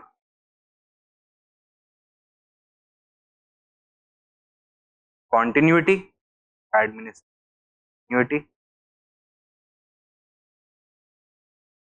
and efficient and effective administration.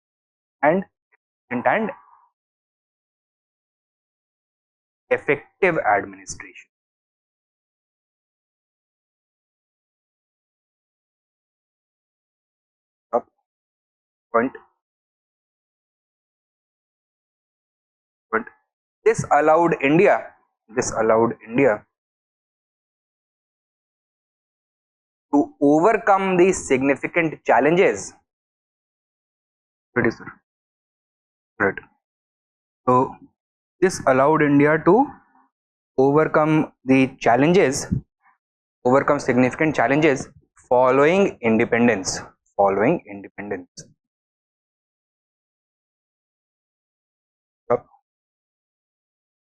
A point. Next a point. On the other hand,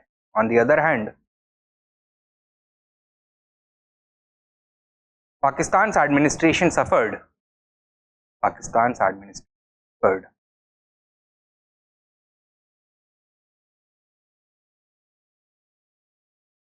Since it discarded these rules, shortly after independence,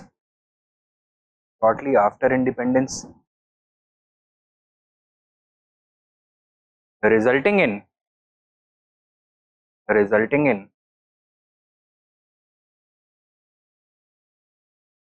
interdepartmental competition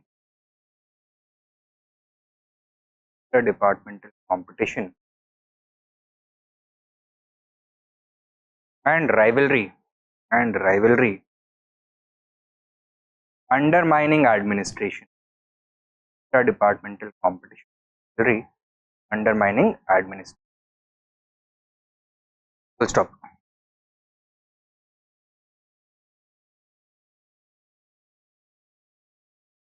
Okay, so these were the trends of the Government of India Act 1930. Next subheading, limitations.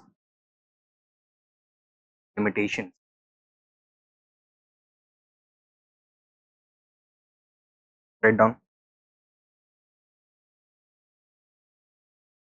While the Government of India Act 1935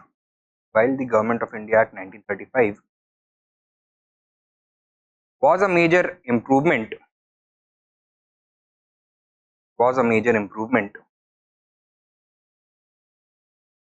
over the previous scheme,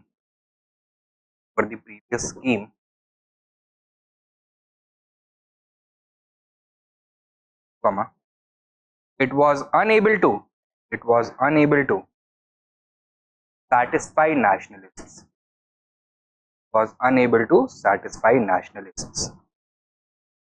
Due to the following factors.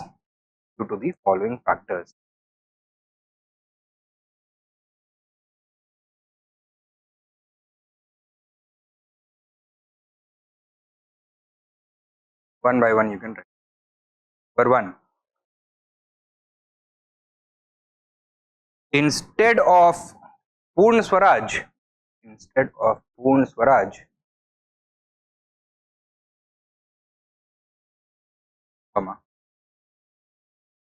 it introduced the failed principle of diarchy.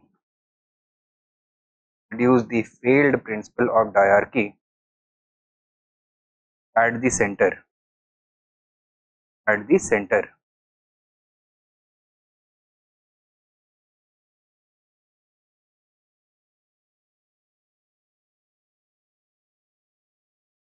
Number 2. Despite the introduction of provincial autonomy,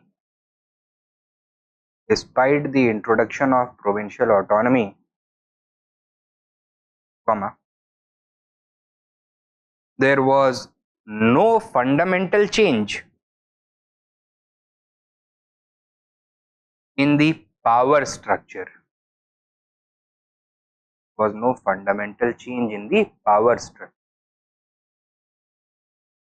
Up.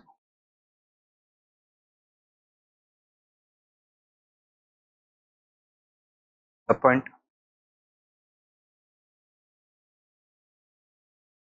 The discretionary powers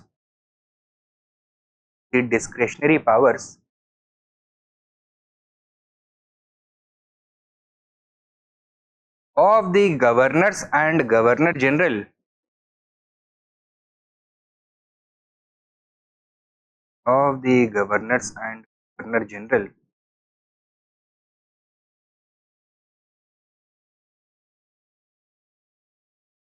allowed them to undermine the responsibly elected government.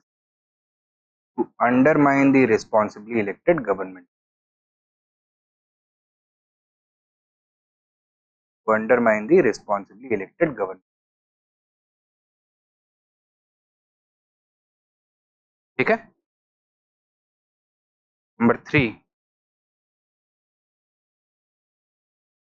write down. The demand for universal adult franchise. Demand for universal adult franchise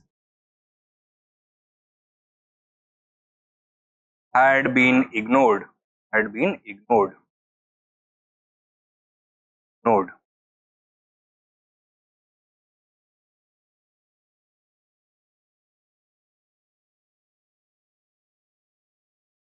Full stop. A point. Only 10% of Indians enjoyed the right to vote. Enjoyed the right to vote. And the voting qualifications were skewed in favor. Were skewed. SKEWED. Were skewed in favor of. SKEWED. Skewed in favor.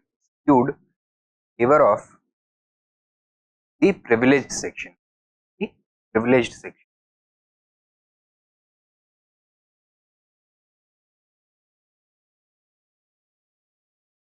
Thus, the most vulnerable sections of the Indian population were left completely voiceless.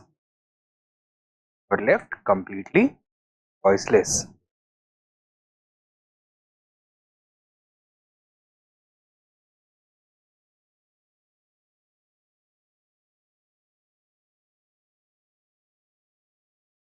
Next, number 4. The divisive principle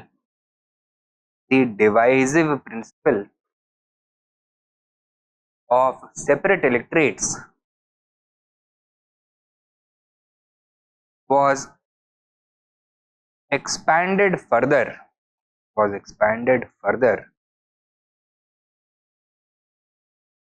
To further divide. Expanded further. To further divide and weaken Indian society.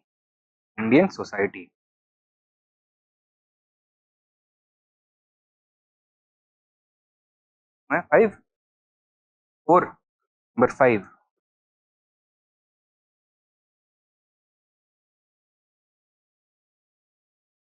By making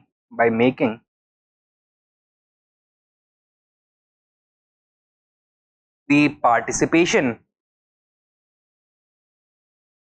of princely states into the All India Federation, voluntary,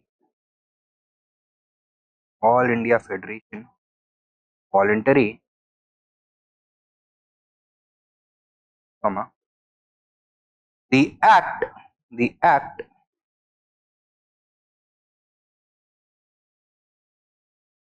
sought to permanently destroy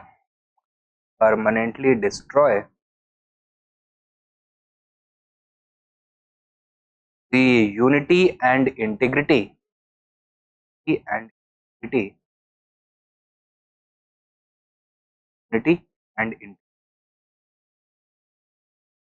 of a future India.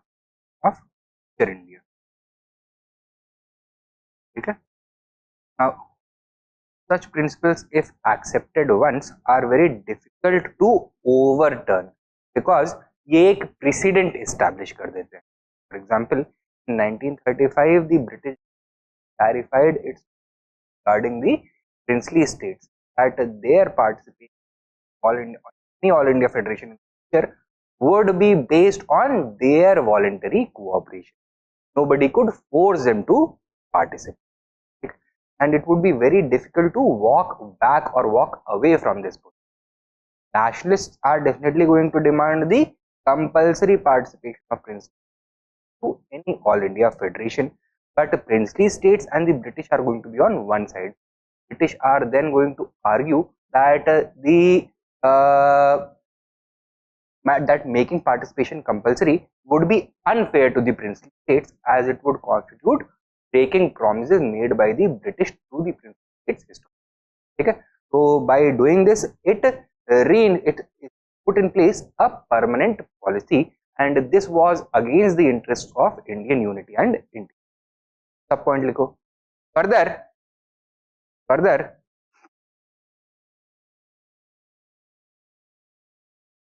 comma, this also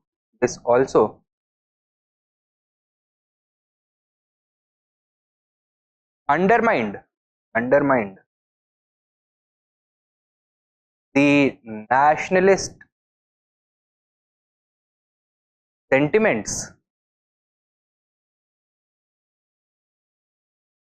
and urges of the people living in the princely, of the people living in the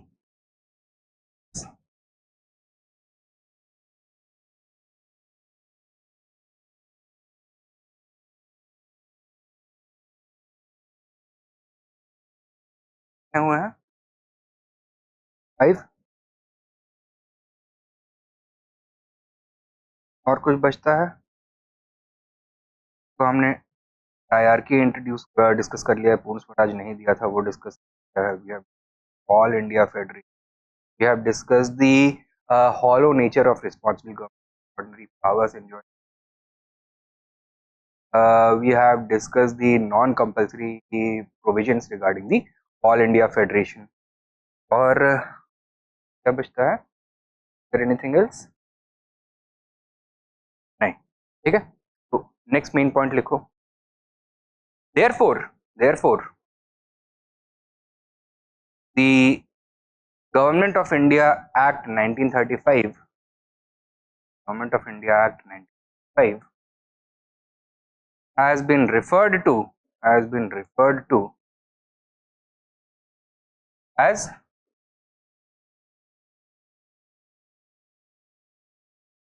sugar coated quinine.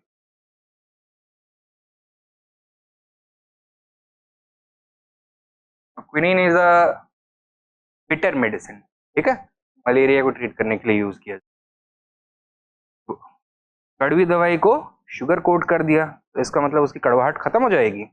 नहीं, it was simply test better going down, लेकिन अंदर जाके वो वही काम करेगी जो कि कड़वी दवा करती. Right, that means it was a superficial reform. सब पॉइंट लिखो. It was designed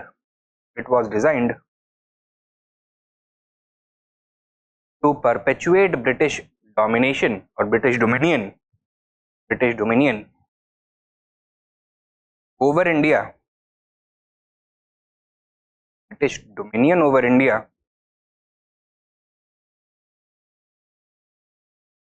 without any meaningful reform,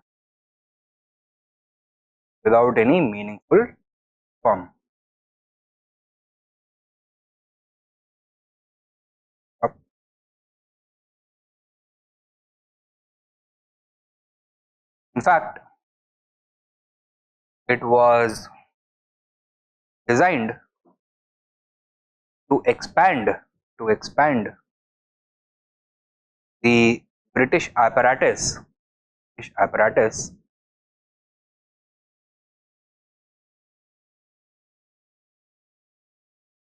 of constitutional autocracy.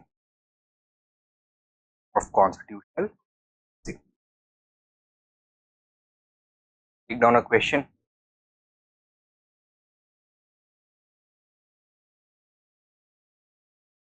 Discuss the features of the Government of India Act 5 up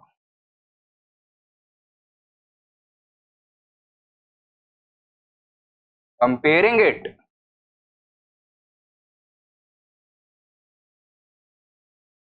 to the Montfort reforms,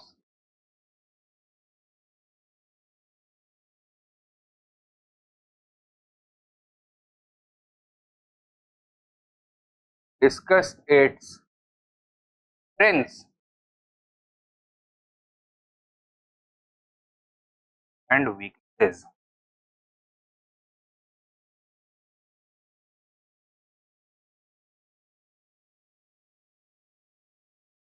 Its strengths and words हो जाएगा ये, right? Was the Government of India Act 9. Next important development were the provincial elections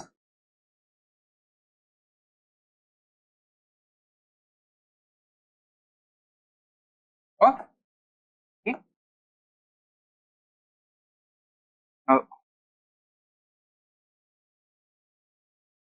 these provincial elections were to take place in how many provinces? 11 provinces.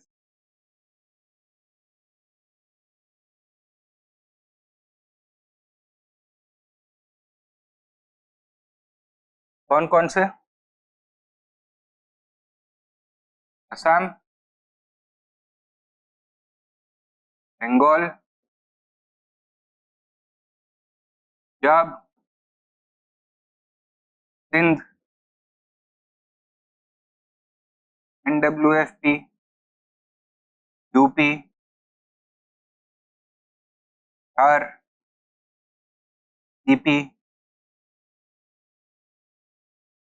Orissa, Bombay and Madras.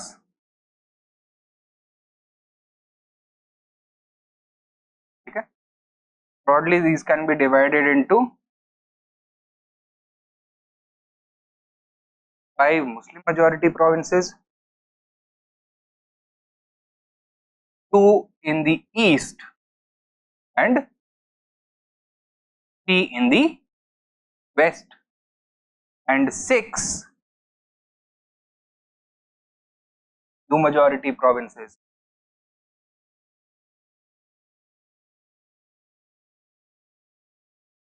Parties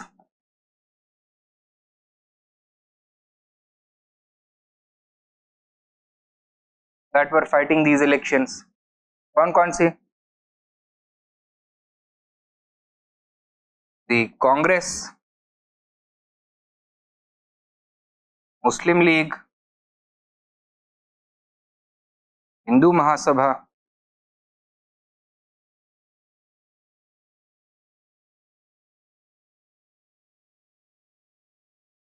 Liberal Party, Dr. Ambedkar,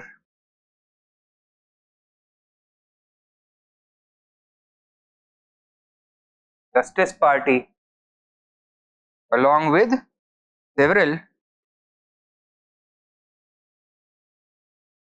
regional parties.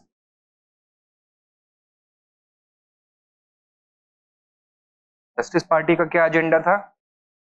Greater reservation for non-Brahmins in schools and government employment, greater representation, reservation of non-Brahmins in the legislature in the Madras presidency. Liberals का क्या फायदा? Liberal federation of India का क्या agenda था? Depress classes के rights के लिए लड़ना, right? All India Hindu Mahasabha का या revival of Hindu culture and it opposed the Congress for trying to appease the Muslim League का protection of Muslim interests, and Congress का एजेंडा था based on पूर्ण Swaraj, right? The regional parties were advocating for regional issues. For example, in Bengal, the Kship Praja Party was quite powerful, was quite popular, and it advocated rights of Muslim peasants. Punjab, the Unionist Party was quite powerful, advocated for the rights of the Muslim landowners, but at the same time both of these parties called for a unified India. They also argued for Poon Swaraj. Okay. Now, what was the result? The Congress secured an absolute majority in 5 out of the 6 Hindu majority provinces. In all the provinces except Bombay, the Congress secured an absolute.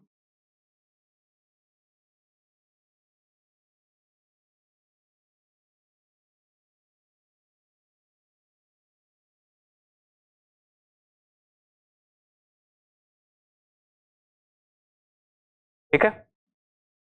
The Congress also emerged as the single largest party in Bombay and was later able to enter into a coalition with some other parties. The coalition of the Congress emerged as the new maker of the government. The Congress was also able to secure or also able to enter the government as junior coalition partners of regional parties in NWFP and Assam. Out of the total 11 provinces, Congress has ultimately been able to create a government in 8 provinces. 3 बचे हैं. कौन कौन से 3 बचे? Bengal, Punjab and Sindh. Hindu majority provinces हैं, मुस्लिम majority provinces? मुस्लिम majority provinces. यहाँ पे कौन जीता? Not the Muslim League. ठीक है? It was the regional parties who formed a government. Bengal, the Krishak Praja Party of Fazlul Haq. In Punjab, the Unionist Party of Sayyid Hayat Khan, and at Sindh, the Sindh Union Party, Sindh United Party of Haji Abdullah Haroon and Allah Baksh Sumru, etc. ठीक है? So these were the various provinces, these were the different parties, उनके agenda, and these were the results. The elections also became controversial with regards to the elections in the United Provinces.